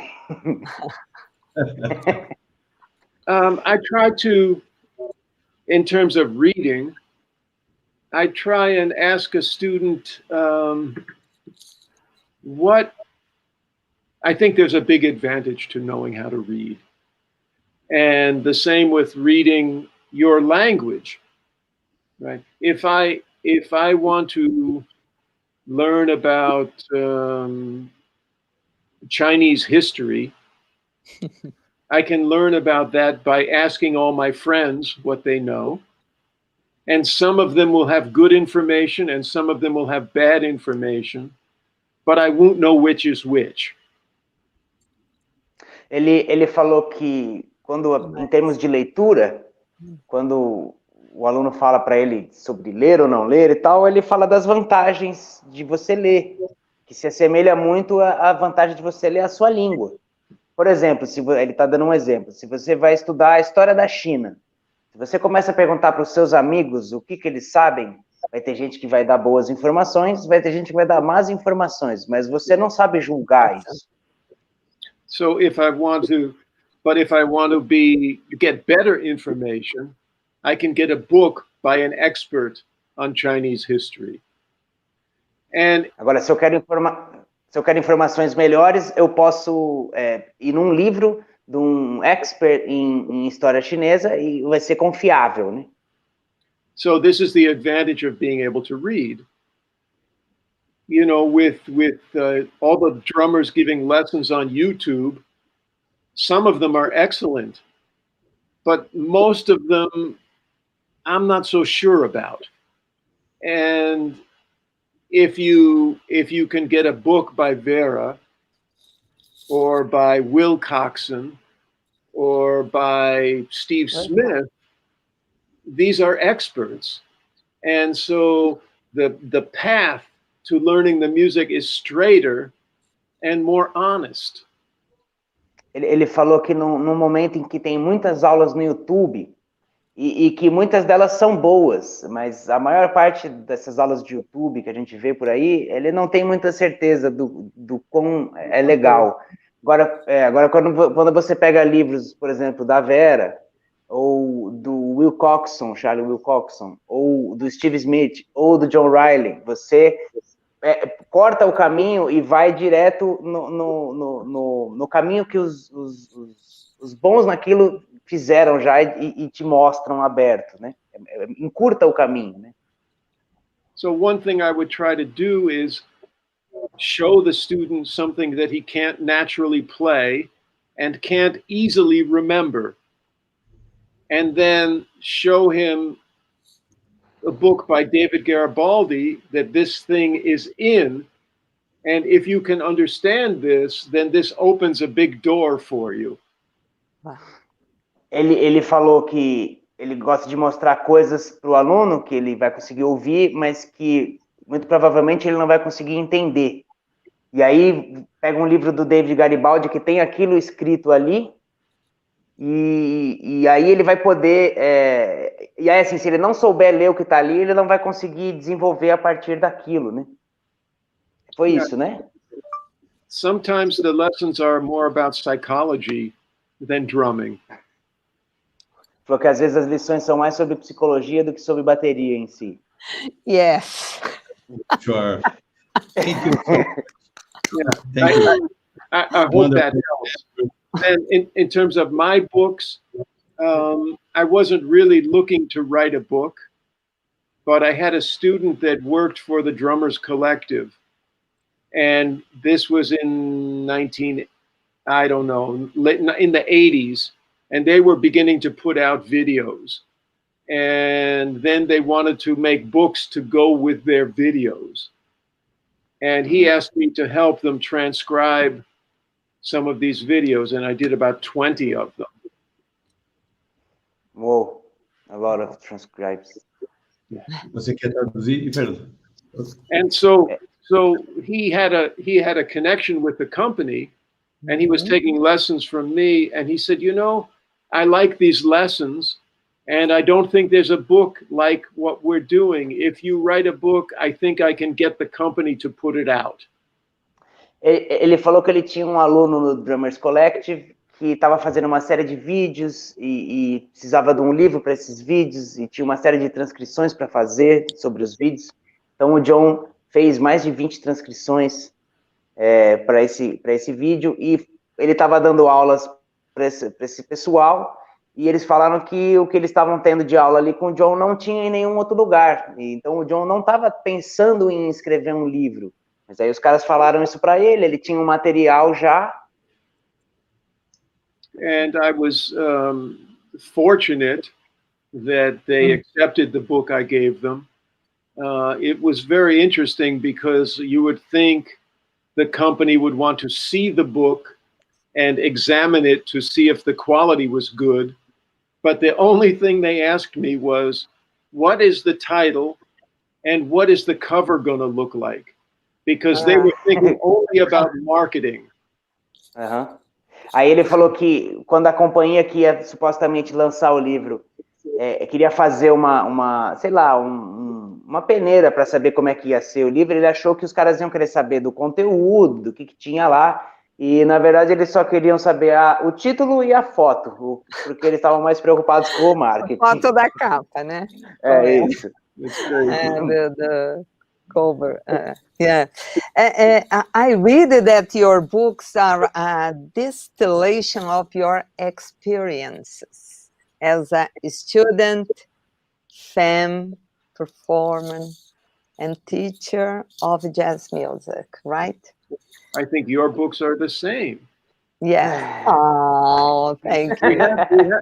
We have to teach what we've experienced. Yes. And I'm not really a fan of a book that shows you the 264 variations of 16th notes. I want a book that shows me the 6 good variations of 16th notes. Yeah. The ones that I need. I want the author to show me the good stuff. I don't need something coming from a computer. Ele falou, a Vera falou que os livros dele são um apanhado das experiências como estudante, fã, artista e professor de jazz. Aí ele disse que os livros da Vera também são isso, porque o que tem de interessante aí é a gente ensinar a nossa experiência. Ele falou que é muito mais interessante para ele se ele pega um livro que tem uma pessoa mostrando as coisas que funcionam, do que se ele pega um livro que tem as 260 milhões de combinações possíveis para semicolcheias e que no final não leva a lugar nenhum, né? O legal de ser professor e de aprender é o encurtamento dos caminhos, né? Você chega mais rápido em outros lugares novos. I agree with you. And I remember with I was at PASIC, and you were there. And a Vera está contando de um dia que ela estava no PASIC, que é um festival internacional do PES, que é o Percussive Art Society, e que o John também estava lá. In Indianapolis. And then I was playing on the stage, né? Eu estava tocando, fazendo a clinic. And then I remember I was watching or seeing John beside the stage, and I remember of your book, John, especially an article, a lesson with you talks about the stick on a stick. Ok? Fala aí, Fernando. A Vera tá falando que ela estava tocando, e aí o John estava na lateral do palco, né? E que tem um trecho do livro dele que ele fala do stick on stick, que é quando você toca a baqueta na outra baqueta, né? E eu vou falar em português, você fala em inglês, tá? E aí, para ser mais rápida, e aí eu estava fazendo uma clínica baseada no stick control dentro da música brasileira, como trabalhar aquele livro e aquelas páginas iniciais, páginas 5, 6 e 7. She's talking about the working on stick control to play Brazilian rhythms and the first pages of stick control. Então, eu me lembrei desse stick on a stick, e aí eu fiz com samba algo do stick control on the snare, né? Playing a combination, paradiddle combination, and I put it stick on the say tac tica ta, tac tica tac tica tac tica tac tica. Stick on the stick. Nice. It was very nice, and but before I show the people, I talked to the people about your book and this lesson, because you are my teacher as well. And then I studied your book, and then my inspiration was to play stick on a stick with the stick control book, and put it inside and the Brazilian groove. I have to try it. You can speak. You can speak. Can speak. Sorry, try again. You go. I just said I have to try this. Yes. In samba. Ok. A Vera falou que ela estava na clínica lá no PASIC e ela misturou as coisas do stick control, tocando música brasileira, com o stick on stick que está no livro do John. E aí ela disse que ele é professor dela, né? De uma maneira ou de outra acaba sendo. Foi também minha inspiração, my inspiration. Yes. Thank you, John. Oh, my pleasure. Joel. Thank you, John. Thank you. Sorry. I remember one time at PASIC, which I'm really missing these events with COVID and with the companies getting smaller and stuff. But I remember one time I had planned to do a workshop on the style of Elvin Jones. Yes. At PASIC. Nice. Real nice. Ele tá falando que ele lembra que ele tá sentindo muita falta desses eventos, desses festivais que tem, e que ele tava para fazer, ou ele ia fazer sobre o estilo do Elvin Jones. Wow. And I walked into the hotel. I arrived at the hotel, the convention center, and who do I see sitting in the lobby of the hotel but Elvin Jones? and I nearly died. Oh, amazing. You know, the first contact I had, like, really with the material of Elvin Jones was in your book, Beyond Bop Drumming, that Monk's Dream solo. The first time I could read that thing on the beat and I understood, I got amazed. Well, I got scared. Ele falou que quando ele foi fazer, na verdade, ele foi fazer esse evento, essa apresentação sobre o estilo do Elvin Jones, e quando ele chegou lá na porta do hotel, tava ninguém mais, ninguém menos que o próprio Elvin Jones. Ele falou que ele quase morreu. E aí eu comentei que o primeiro grande contato que eu tive com as coisas do Elvin foi no livro dele. Tem um solo lá transcrito por ele, numa música que chama Monk's Dream. E, enfim, é maravilhoso aquele solo. E você conseguir ler aquele solo é mais maravilhoso ainda. Okay. I got scared when I saw him, and I almost had to change my subject because I imagine. But it turns out he was playing nearby that night, and many drummers went to see him, and then they came to my clinic. And Peter Erskine and Steve Smith and these guys are asking me questions about Elvin Jones because they just saw him the night before. So it worked. I would love to be there at both events. Yeah, me too.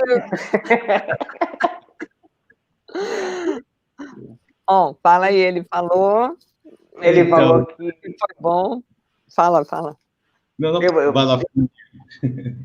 ele disse que tinham muitos bateristas naquela noite ali na cidade, porque ele ia tocar num outro lugar. E o Elvin, né, ia tocar num outro lugar na noite anterior. Então, um monte de gente que viu a clínica dele, como, por exemplo, o Peter Erskine, tinha visto o Elvin Jones tocar no dia anterior, né? E depois foram fazer um monte de perguntas para ele. E aí eu falei que eu queria ter estado lá nos 2 dias. Né? E a Vera também. Eu também, é isso aí. E o Joel também. Everybody would be would like to stay there in that day. Yeah. Joel.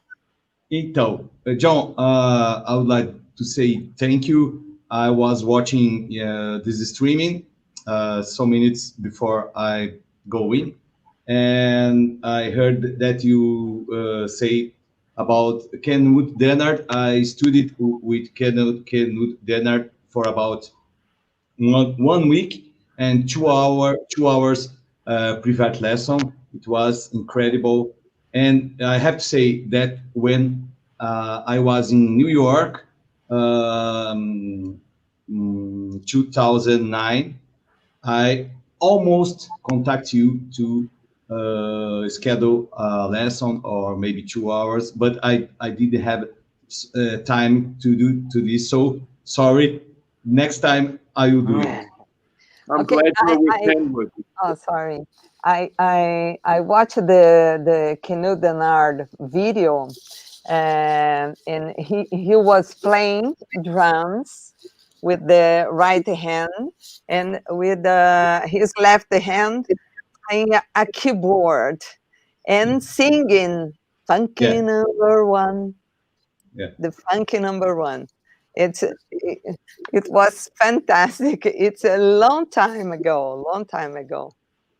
Years ago. Knut Dennard. Quem que é esse, Vera?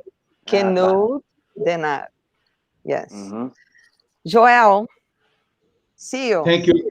Bye, John. Thank you. Nice Good to see you. God bless you. Keep playing. Keep teaching. Thank you so much. Thank you for such a great. He had a great school in Curitiba, Paraná. South Brazil. It takes 30 years. Yeah. Yeah. Like Vera.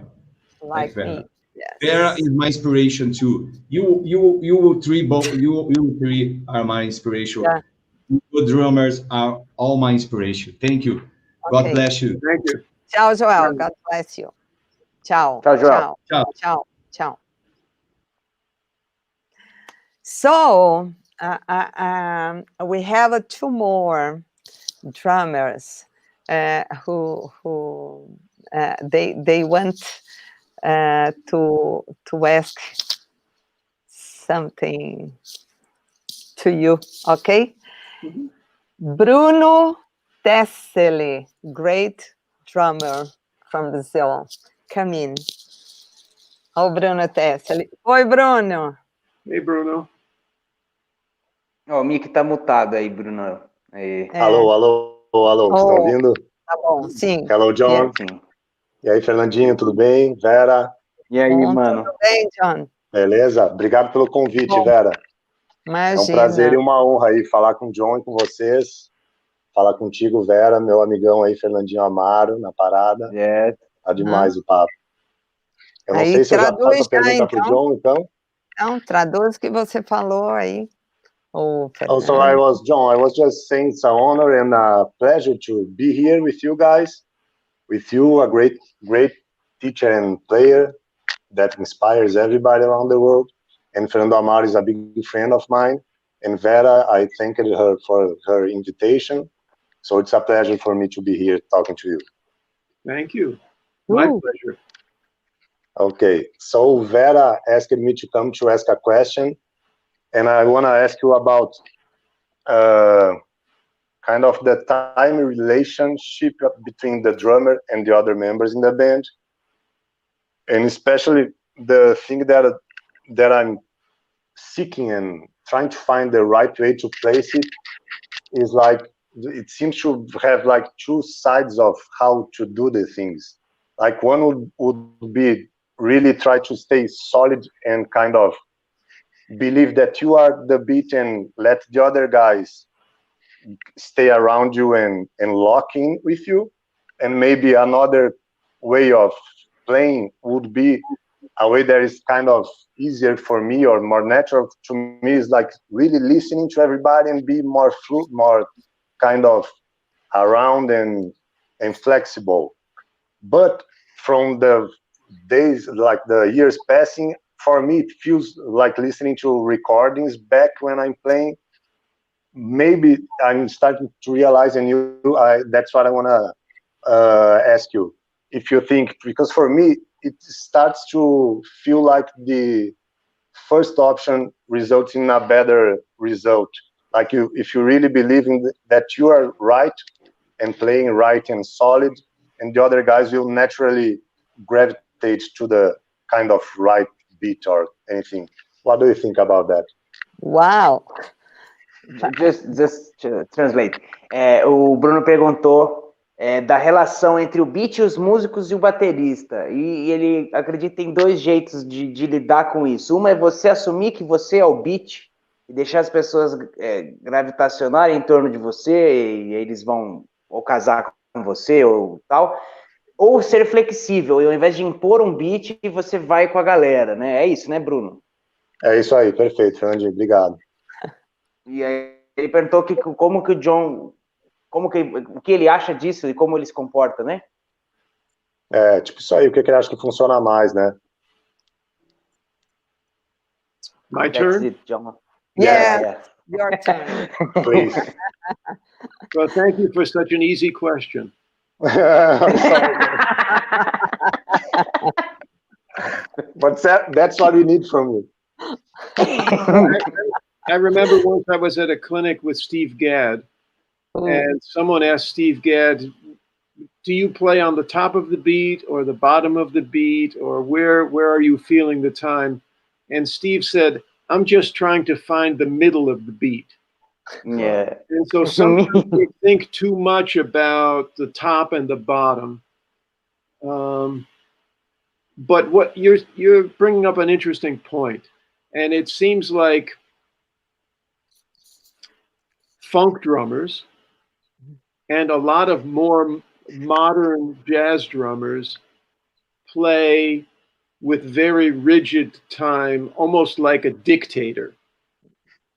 And this can make it easy for the other musicians if the time is good and if the beat has a little bit of width to it. If it's like this, then it can be perfect, but it can be hard for the other musicians. Wow. Então, ele disse que uma vez eles perguntaram isso para o Steve Gadd se ele toca no topo do beat ou atrás do beat, né? E aí o Steve Gadd disse que ele está tentando tocar no meio sempre achar o meio do beat, né? E aí o John disse agora, nossa, o que foi mesmo? Como é que ele falou? Que... Me ajuda aí, Brunão. Peraí. Ele falou, acho que fica mais fácil para os outros músicos, e os músicos de jazz mais modernos e de funk, isso, são que acho mais que vem tipo uma ditadores, né? Isso, vem uma influência do funk, né? Uma influência do funk, hoje em dia nos bateristas de jazz. Não é isso? Que os funkeiros tocam mais. Os funkeiros tocam mais em cima, só que hoje em dia os bateristas de jazz têm mais essa influência. Então eles tocam mostrando mesmo o beat quase como um ditador, mas que se não tiver uma flexibilidade, fica difícil de tocar junto, né? The other way that people think about it is one very good bass player said to me, you know, the tempo, they count the tempo off, and this sets a wave in the air, and everyone rides the wave. And so that's not so dictatorial. E aí ele falou que um baixista uma vez disse para ele que quando a gente conta o tempo, esse tempo é mais como uma onda, e que aí cada um vai surfar essa onda de um jeito. Ele não é tão preciso, assim, contou, tem que ser esse. São duas abordagens do tempo, né? Now, the other thing is that we have a relationship with the bass player. And we want this relationship, it doesn't have to be unison, but it has to be stable. And I remember the first time I played with Ron Carter, we were in the recording studio and we played the first song, and it felt a little bit nervous to me. And after the first song, he turned to me and he said, yeah, you know, it sounds really good. Don't worry, I have the front of the beat. Yeah, nice. You know, John, it's curious you told that story, because I passed like 2 weeks at United States playing with a lot of people. Like 1 week at Boston, 1 week at Chicago, and I play a lot live here in São Paulo, in Brazil, and I felt a big difference in the relationship of drummer bass player. That there in America, the bass player like automatically plays in the front of me, and here in Brazil I'm used to be the front, like I'm the front and the band comes after me. There, like they count out a standard, and I start to play, the bass player was there, and I was like, nice, I can relax here, I don't need to bring the beat on, you know, the beat's here without me needing to put it somewhere. Yeah, it's more like that in there. It's a real sensation, or no? It's just. No. I think. Well, Ron Carter used a phrase. He said, "I'm going to give the music the lift," meaning he's going to make it feel like your feet are this far off the ground, so you don't have to worry about gravity. Yeah, it's nice. And so we want the time to be steady, but we don't want it to feel dead. We want it to feel alive. And so I think the idea is maybe to give the impression that it's speeding up, but don't speed up. Nice, yes. Eu falei que quando eu fui tocar, eu passei 2 semanas nos Estados Unidos tocando com um monte de gente, e eu senti uma diferença na relação do baixo e batera daqui para lá, que aqui eu sinto que eu sempre estou na frente, assim, do beat, enquanto batera faz parte da relação social dos músicos, né? E que lá, a primeira vez que eu fui tocar até a última, todas as vezes o baixista estava na minha frente. E aí ele disse que o Ron Carter, na minha frente, sem correr, né, mas não era eu o responsável pelo beat, eu podia até frasear um pouco mais relaxado, porque eu não precisava manter o beat e frasear, né? E ele falou que o Ron Carter gosta disso, assim, como se os pés não tivessem peso e você estivesse flutuando levinho no chão. E é quase, tem que dar a sensação de que está correndo sem correr. Yeah, I'll tell you another story about another bass player who unfortunately we just lost, who was Gary Peacock. Gary Peacock. And the first time I played with him, we were playing a session in somebody's house. And we played about 3 songs, and then we stopped to have some coffee. And in the coffee break, Gary came over to me and he said, "Man, after the first song, I swore I would never play with you again."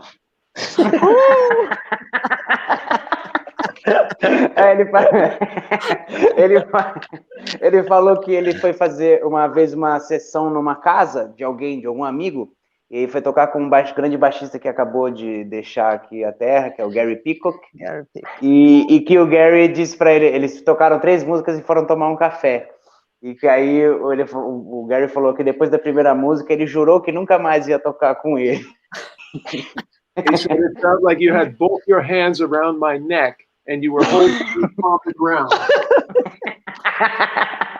Why?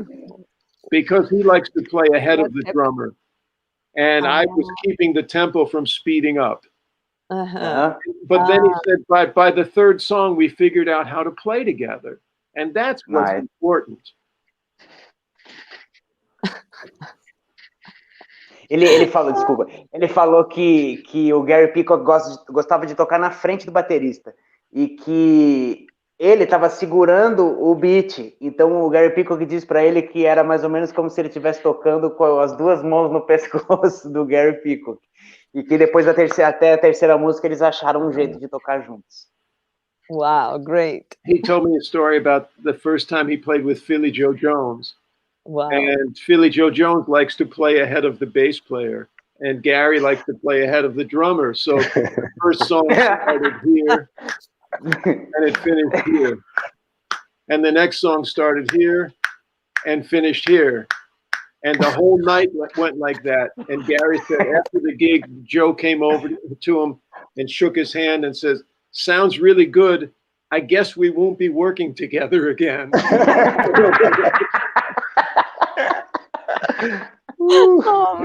Ele falou que o John contou que o Gary Peacock foi tocar uma vez com o Philly Joe Jones e que o Gary Peacock gosta de tocar na frente do baterista e o Philly Joe Jones gosta de tocar na frente do baixista.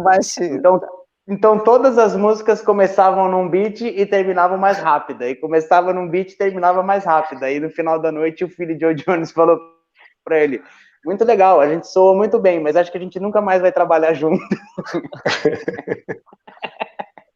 I think what's important is to record yourself and see what the truth is. Because sometimes other musicians say things like, "Wow, every song is slowing down," or "every song is speeding up." And that can be really confusing. So you want to record yourself and see what the truth is. Ele falou que muitas vezes os músicos podem virar para você e falar: todas as músicas estão caindo, todas as músicas estão correndo. Ele falou que então o truque é você se gravar, porque aí você vai saber o que realmente está acontecendo. And John, in the place where you are right now, is easy for you to hear while you're playing what is happening? Like, no, it's speeding up too much, I need to or do you relax about it and just play, keep the flow? I used to worry about it a lot. And there was a little voice on my shoulder saying, things like, "You're playing too loud," or "This is slowing down," or "What is that shit you're playing?" Now it's here, that voice. Yeah, but what happens when a few people that you respect tell you you're going in the right direction, then you start to have some confidence in yourself. And I was fortunate to have that. Okay. Great. O Bruno perguntou se hoje em dia ele consegue perceber enquanto tá tocando, se tá correndo ou tá caindo, e aí se toma uma atitude. E aí o John falou que ele se preocupava mais com isso antes, e ele costumava ter essa vozinha aqui no ombro dele que ficava falando para ele: tá caindo, tá correndo. E que ele acha que com o tempo, quando você recebe quando pessoas que você respeita te dão um aval para fazer as coisas, dizem que tá certo e tal, isso te traz uma segurança que acaba te ajudando a não ficar mais passando por essas situações e não ficar se julgando durante o play, né? Yeah, and I think there's only really two reasons that we mess up the groove.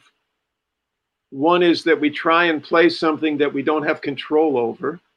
And the other is that we lose our concentration. We start to think about, oh, I should have brought the 26-inch bass drum. Or are we going to get paid tonight? Yeah. Ele falou que tem duas coisas que atrapalham muito o groove, né? O andar da carruagem. Uma é você tentar tocar coisas que você não tem controle.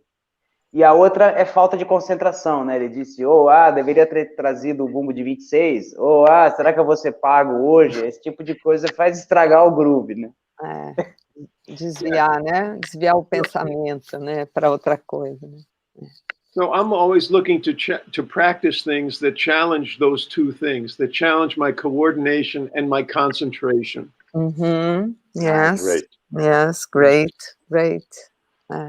Ele falou que ele tá sempre tentando... Vai, Kate? Não, pode ir. Ele falou que ele sempre... E como essas duas coisas são as mais complicadas, ele sempre tenta estudar coisas que necessitam dessas duas coisas, que é concentração e coordenação. Yeah, but record yourself and see what the truth is. And it can be different with a different bass player or in a different idiom. And as I said in the beginning, what's important is that if the bass player plays ahead, why is he playing ahead? Is he doing it because he thinks you're slowing down? Or is it because he thinks that relationship makes the music feel the best?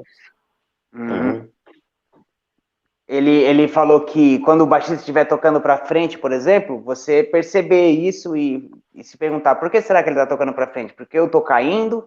Ou porque ele gosta dessa relação com o baixo na frente, né?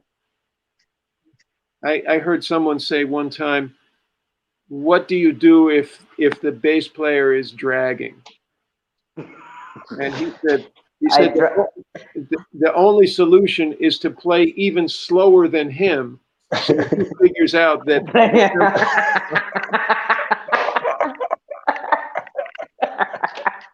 So he does work then.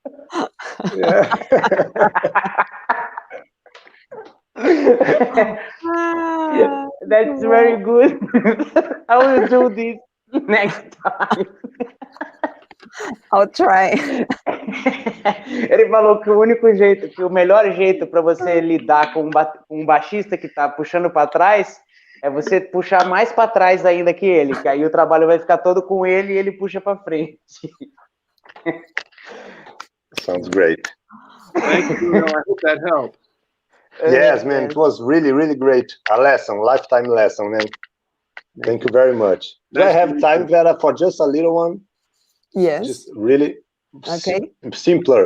How much feathering the bass drum do you think, or do you know the guys from the 60s like Elvin Jones and Tony Williams and Jack DeJohnette later? How much of it they did? Because I was listening, I think it was the ESP record, and I opened a new EQ like a month ago and was trying to find, and it sounded to me like Tony was feathering the bass drum in a few tracks.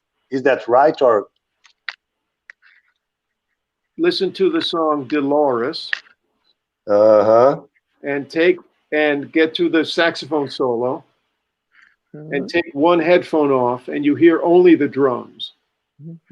And you're going to hear the bass drum boom, boom, boom, boom, boom, boom, boom, boom, boom, boom, boom, boom, boom, boom, boom, with a beautiful sound and really good time. And then when he plays an accent, it comes out really nice. But he comes back to that quarter note thing a lot. And when you hear the whole track with the whole band in there with Ron Carter, you can't hear this bass drum. If you take one ear off, Herbie doesn't comp behind Wayne's solo.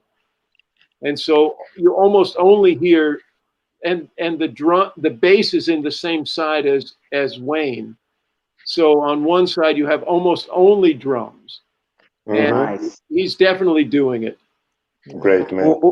O Bruno, o Tess, ele perguntou sobre o feathering, que para quem não sabe é tocar o bumbo no jazz bem mais baixo do que o groove inteiro, empurrando, né, o bumbo assim. E ele perguntou se os bateristas dos anos 60 fazem isso mesmo, né? O Elvin Jones, o Tony Williams, e aí o Jacques Janet. E aí o John falou para ouvir uma faixa Dolores, é isso?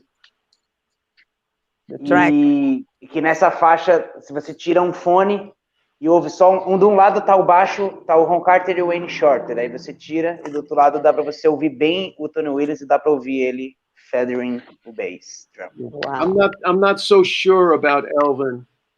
I think Jack didn't do it so much. I don't know about Elvin. Okay. That's great, man. Thank you very much. My pleasure. Bruno, obrigada. Valeu, Verinha. Parabéns. Obrigado. Obrigado. Obrigado, John. Thank you very much, man. Beijo. Valeu, Vera. Fernandinho, beijão. Beijo Valeu. a todos aí. Obrigada. Obrigado. Valeu. Tchau. Wow, great answers and questions. Okay, I have one more guest. Come in, André Dea. André. Hello. Hi, John. How are you doing? Good. Nice to see you. Oi, tudo bom, André? Tudo bom. Obrigado por me chamarem. Prazer estar aqui. Então, André is a pop and rock drummer, né, André? Posso falar assim? Yes. Né? Sure. He plays with a famous band, né? Super Combo in Brazil. Great. Thank you. It's true, no? And he is studying with your book. It's very interesting. It's a big mistake.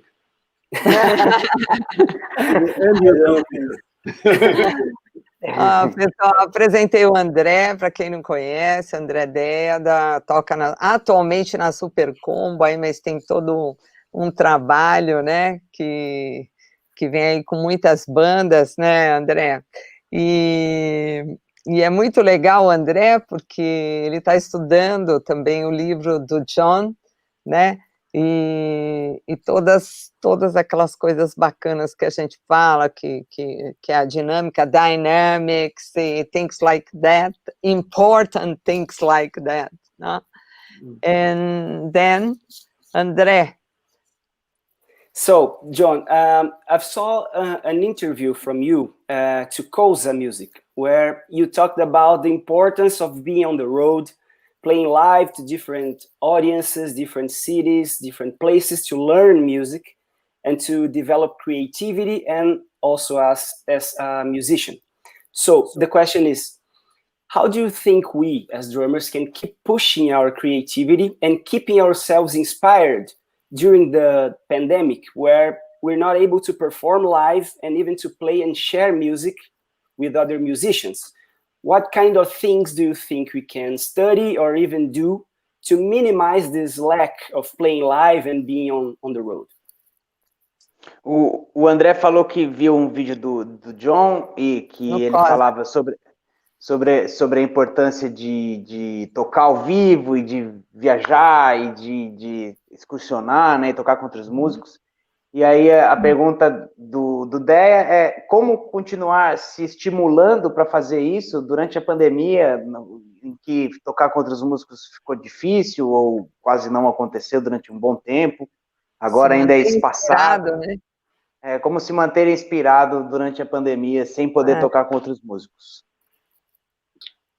I have to confess that I'm enjoying this time. And I'm practicing 2 or 3 hours every day. I was talking about this with Vera today. Like now the things are coming back a little bit, but And I'm having to study less than I was studying during the pandemic. Like, and I was imagining what is your answer, no? About this question. I was imagining that. Yeah, I mean, we were talking earlier about the advantage of being able to read. And so I have so many drum books, and each one has some value. Let me get one and I'll show you something. Yes. Wow. Ele tá falando que a gente estava falando mais cedo da vantagem de ler e que ele tem muitos livros de batera e que todos têm seu valor. E aí ele foi pegar um livro. Olha lá atrás só o que ele tem de tudo, né? So I've been looking at this book again, which I hadn't looked at in 20 years. But if you look here, you can see that certain pages are folded over, where I play through everything. And then when I find something that I like, I make a pencil mark next to it. And I put the page down. So now there's, I don't know, 12 or 15 things in this book that I'm trying to get comfortable with and that I play every day, right? Also this book. Wow. By Daphnis. Daphnis Pietro. Some very hard stuff in there. And just trying to get a flow with new material. That's what we have the opportunity to do now.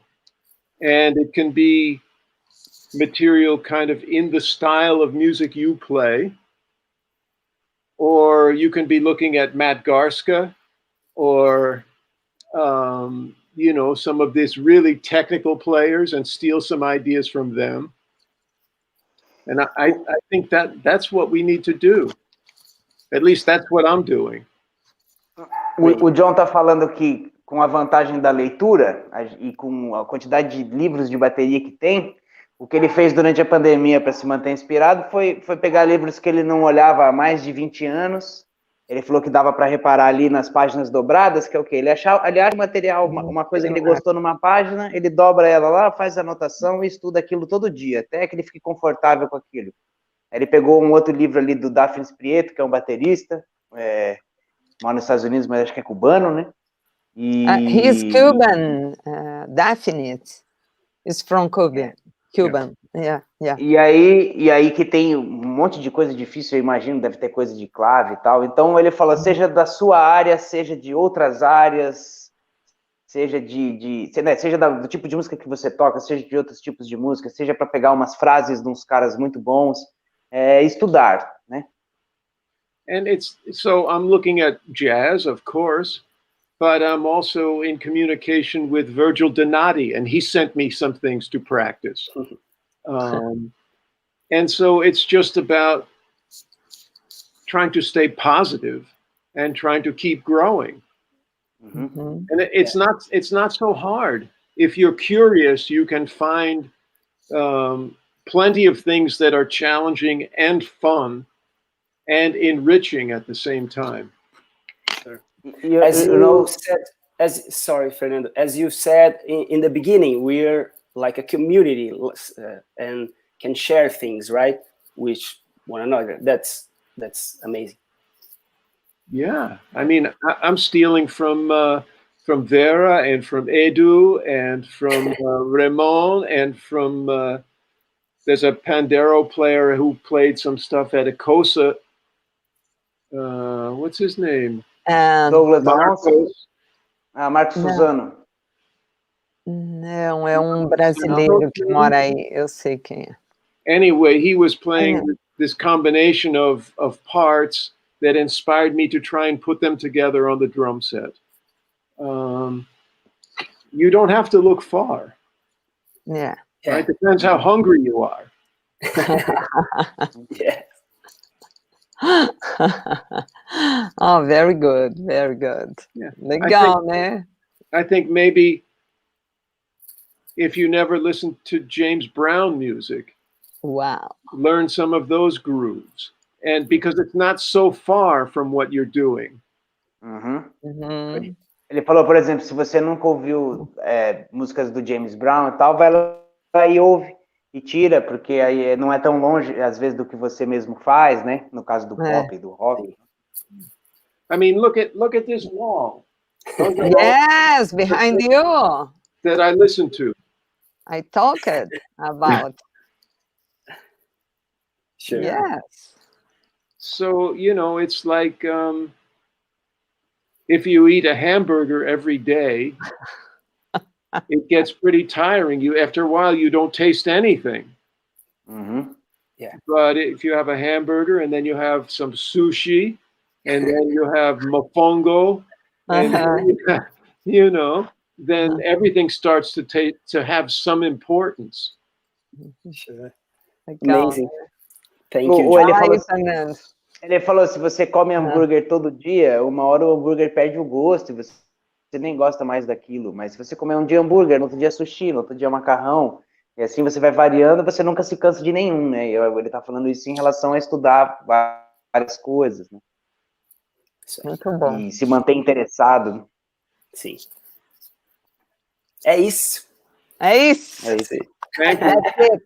That's Thank it. you. Obrigado, Vera. Dea. Valeu, Fernando. Beijo. Obrigadão. Thank Beijo. Obrigada, Falou, viu? Dea. Bye, bye. Beijo. Bye, bye. Bye, bye. Oh, This is fun. that's great. Oh.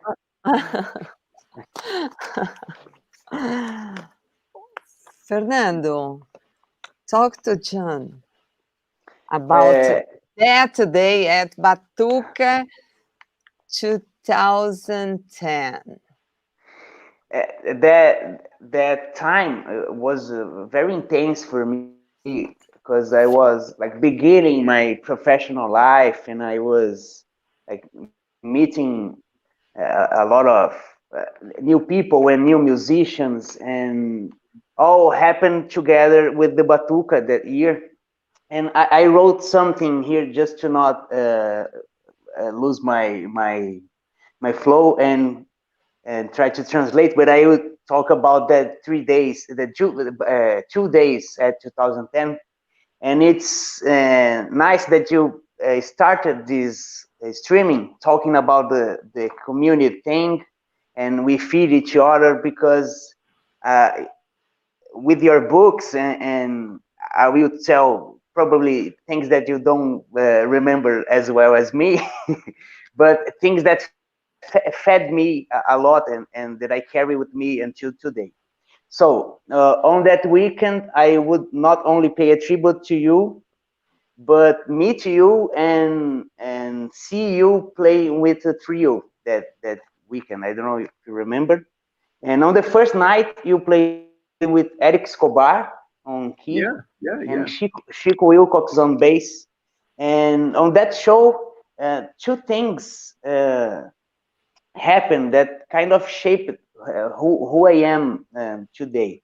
The first thing was that you introduced me to Aaron Park's music, and for consequence to Eric Harlan, that not that day but after. I remember you calling the tunes and I was writing the name like Karma and other stuff to get home and do the download to hear, you know. But you introduced me to that. Actually, I think it's Nemesis, the album. Maybe it's Nemesis. I think it's called Invisible Cinema. Yeah, Invisible Cinema. Yes, there is a 15/8. Right. Yeah, that album. So you introduced me to Aaron Parks and Eric Harlan, and Eric is one of my biggest idols nowadays. I saw him playing here in São Paulo, at Chicago, and the first time I ever heard about him was at that show. And second thing that really shaped me was that night you you talk about the fact that the trio had met on that day. You didn't know each other, and you were like, you did one rehearsal, I don't know, and play it at night. And I guess you were pretty happy with the result, because you kept saying that you just met and it was amazing to play with both of them. And instantly I thought, I want to be able to do it. Like, I want to be able to play fresh new songs, because the album was new, and with people I have never met and sound that way you three were sounding. I would just translate the first part here.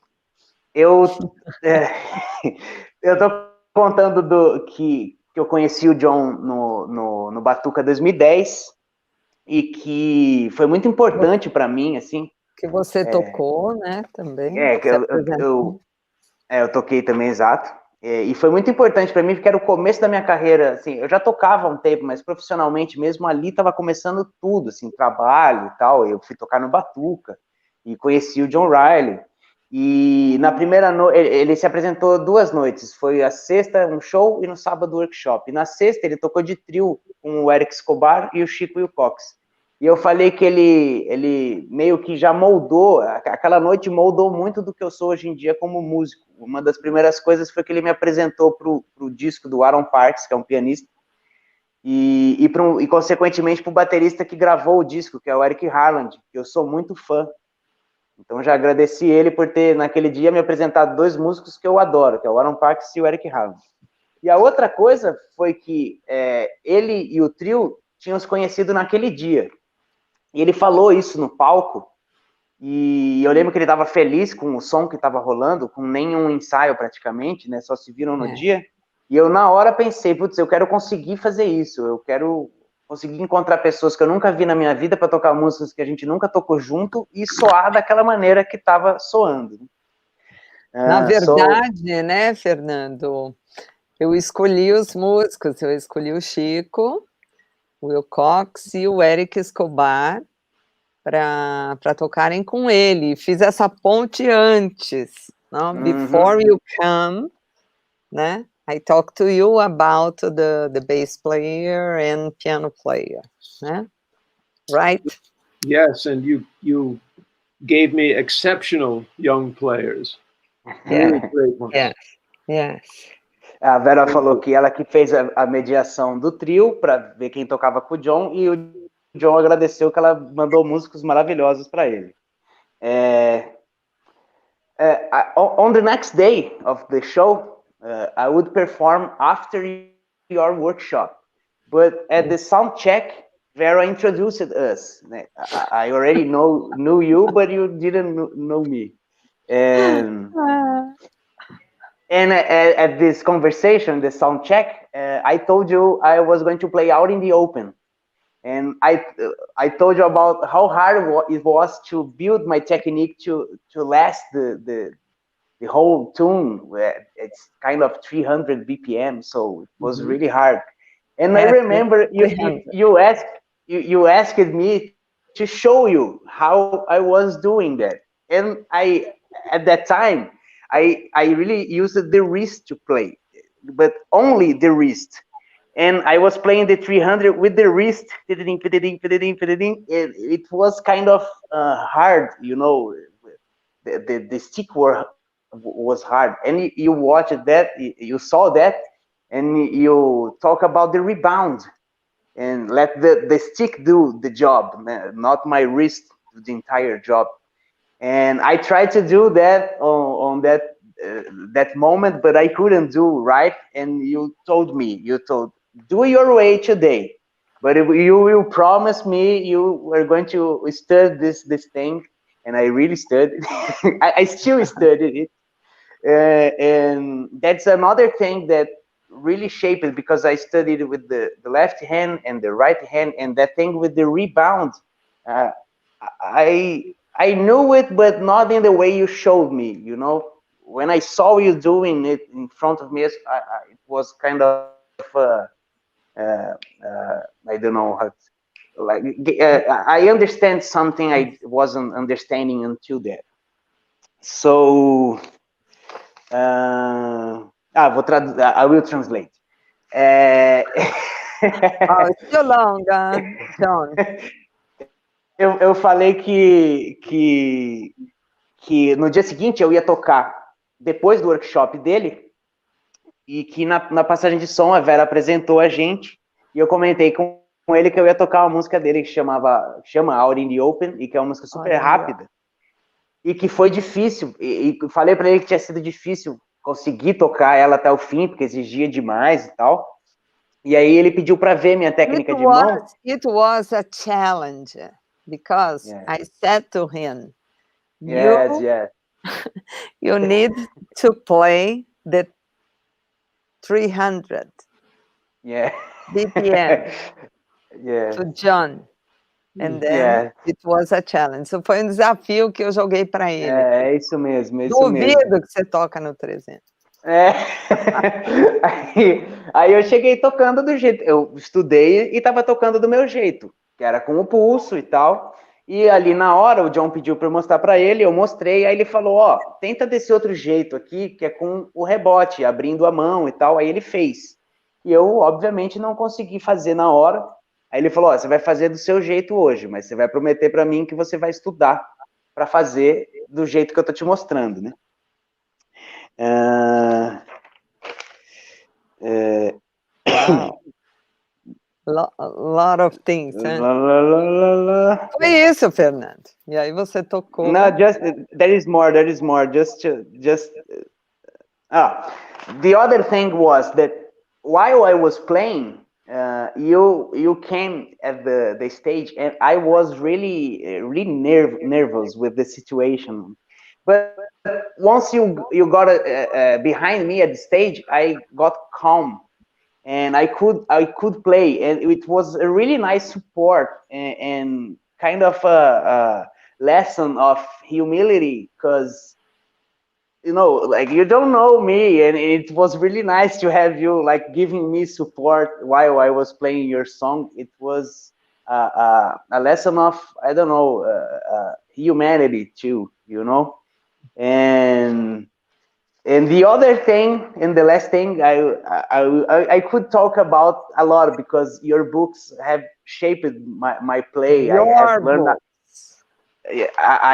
have learned a lot, like since the art of bop drumming, beyond bop drumming.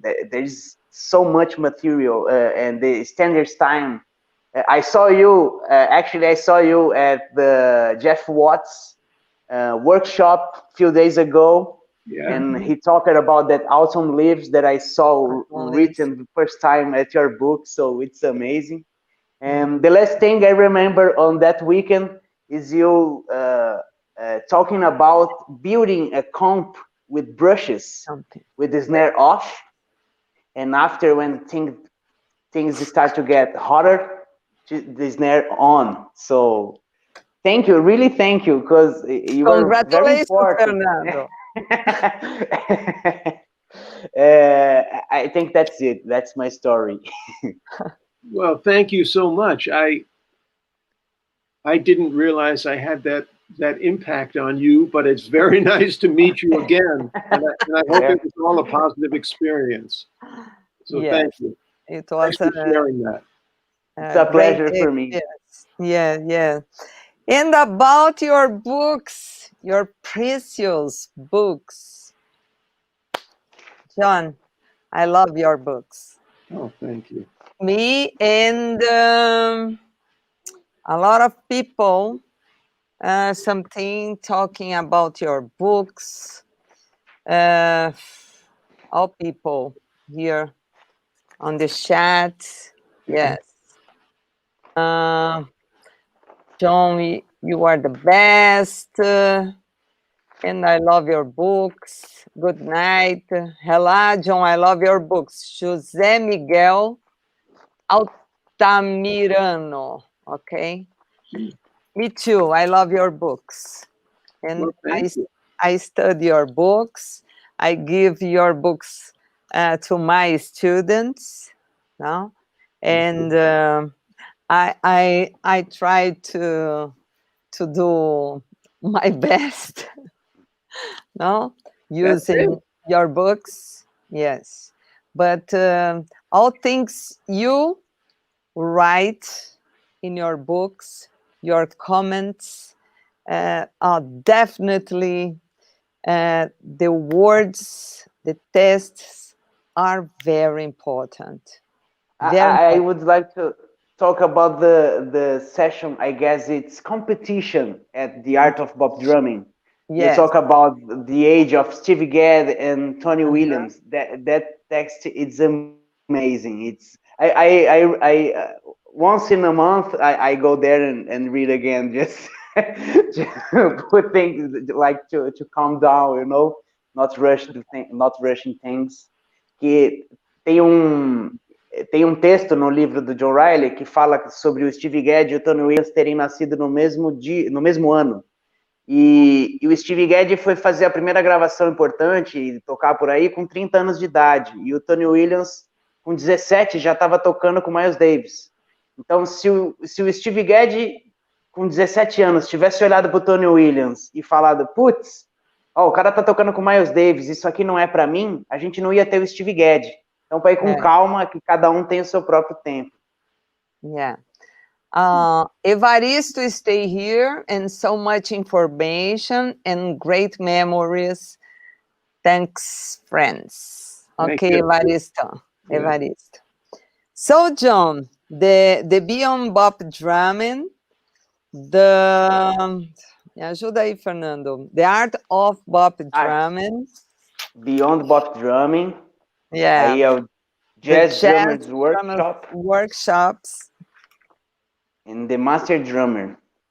É o DVD. Yes, just it. Just it. I had no idea that the books would be so well received and have such a long life.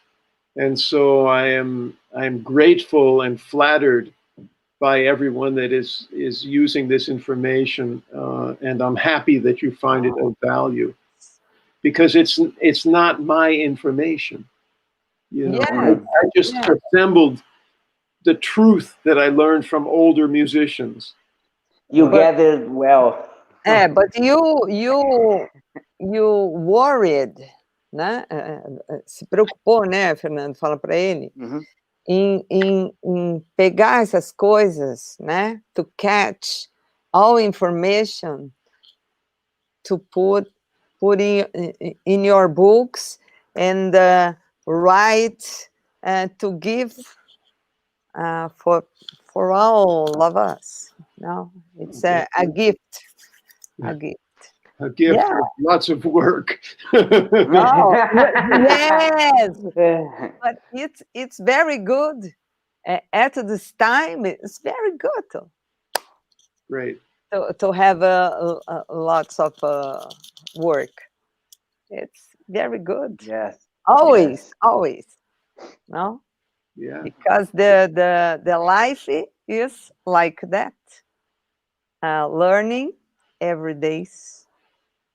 Stay hungry. Yes. Yeah. If you don't have a hungry, you die, né? Yeah. You are dying. I think the first thing is you have to be exposed to something. Yes. Then if it touches you in some way, you have to be curious about why that happens. Yeah. Then you have to be dedicated to understand it more. And then maybe you can become creative with it. But it takes these steps. If I never heard samba music, I wouldn't know that I loved it. Yes. You know? And so ele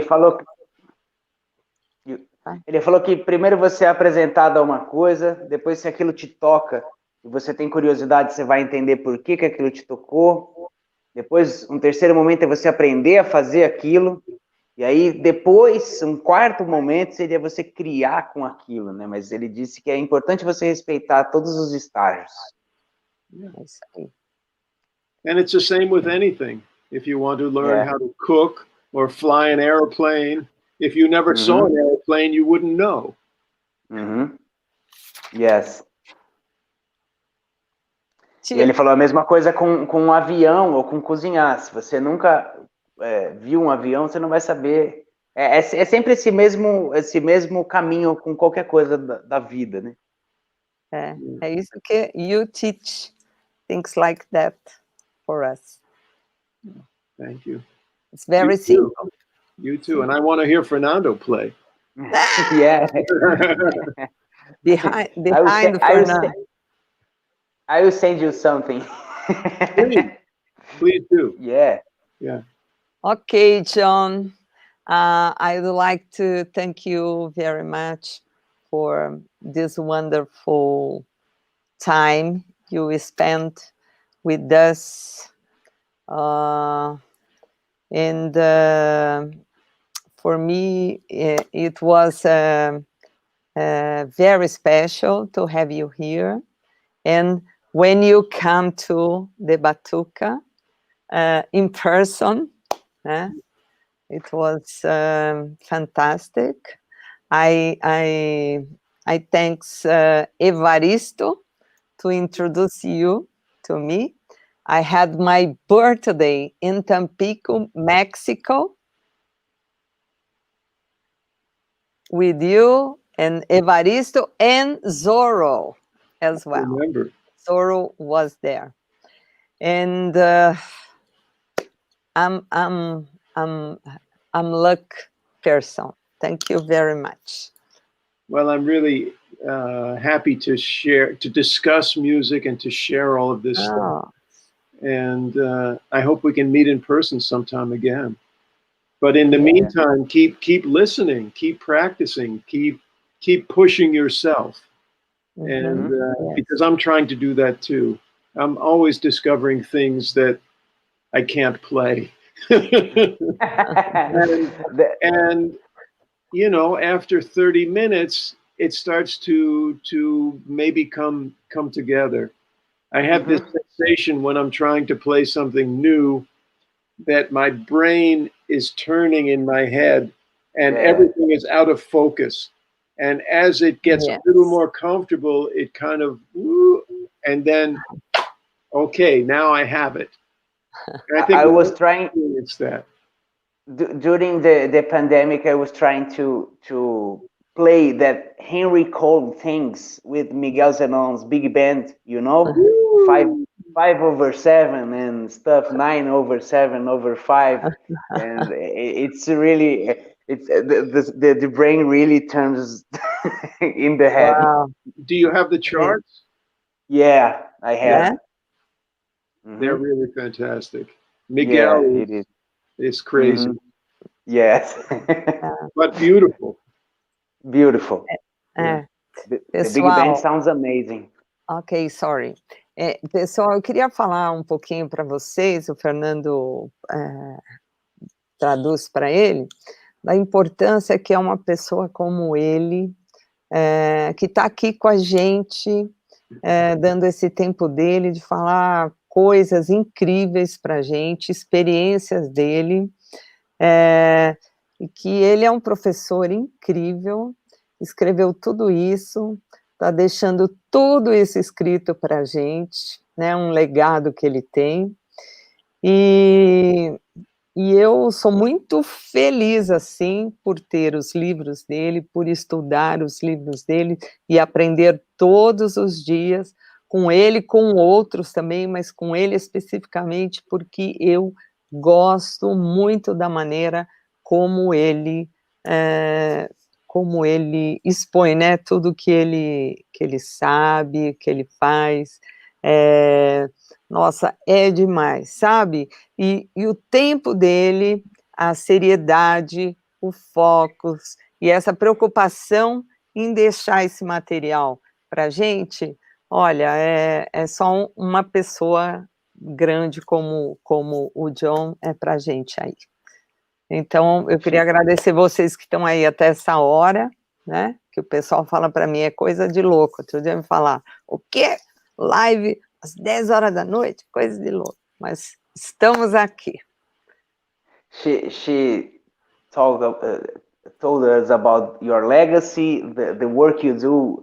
It's amazing, and the books you wrote are amazing, and you gave us almost 3 hours of your time to talk about music and share knowledge, and she is thankful. And Evaristo is here again. Well, it's my pleasure. Thank you very much for the invitation and for the good questions and for the positive feeling that you sent to me. I've enjoyed myself, so I hope we can do this again sometime, either this way or in person. Yes. Thank you. Yes. Thank you. Talks, Evaristo. Muchas gracias. Thank you very much. It was really great. I was following you, and in Mexico as well, and worldwide. We studied your books, and we really respect and admire your great work. So thank you very much. I feel very lucky to be your friend and be here tonight. Really, you are great man. So thank you very much, John, for sharing, because it's not easy, and when we see, in a way, it is not easy, but it's really to have all this information, so that work, it is really valuable. So yeah, thank you very much. And it was wonderful to know also the different context and perspective from Brazil and from the States, and yes, we share, as you said at the beginning, we share the drumming. Wow. Thank you. Community. Wow. Thanks. I am the lucky one, and I'm very thankful. You are very young to have this moment with you, with the three of you. Thank you, really thank you. And that's it. I'm thankful. Todo mundo está agradecendo e dizendo que está sobre. Primeiro falamos do legado do John Riley, que o livro dele está no mundo inteiro, no México, Estados Unidos, Brasil, e o quanto é legal da parte dele de dividir com a gente todo esse conhecimento, porque não é fácil, né? E eu falei que, na verdade, eles estão falando que eles são sortudos e tal, e eu falei que, na verdade, eu que sou sortudo, que estou aqui no meio, né? Ok, e é isso. Wait a minute. I'll be back.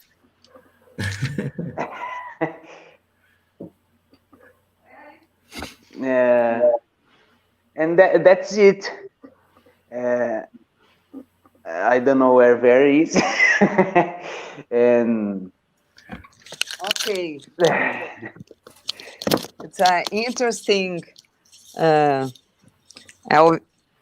think, Elvin Jones, because that's what the drummer is supposed to do. Keep the time. Yes, if you can do something else besides, that's fine. But the time is essential. That's no negotiable. Elvin Jones. Wow. I love it. Nice. Well, Vera, you are the godmother, the visionary who makes these things happen. Yeah. And we all benefit from it, and we all grow from the community. And so thank you very much for organizing that. Okay, time to say goodbye. Yes. Thank you all. Good to see you. Love you. Love bye, you, bye. Evaristo. Bye bye. Fernando. Gracias, Vera. Gracias, Fernando. See you. Bye-bye. Tchau, pessoal. Bye, bye. Super obrigada. A live vai ficar aí para quem quiser assistir, para quem quiser falar para os outros assistirem, está aí no meu canal. Obrigada. Obrigado. Thank you very much. Muchísimas gracias. Tchau. Tchau, tchau. Pessoal. Tchau. Bye bye.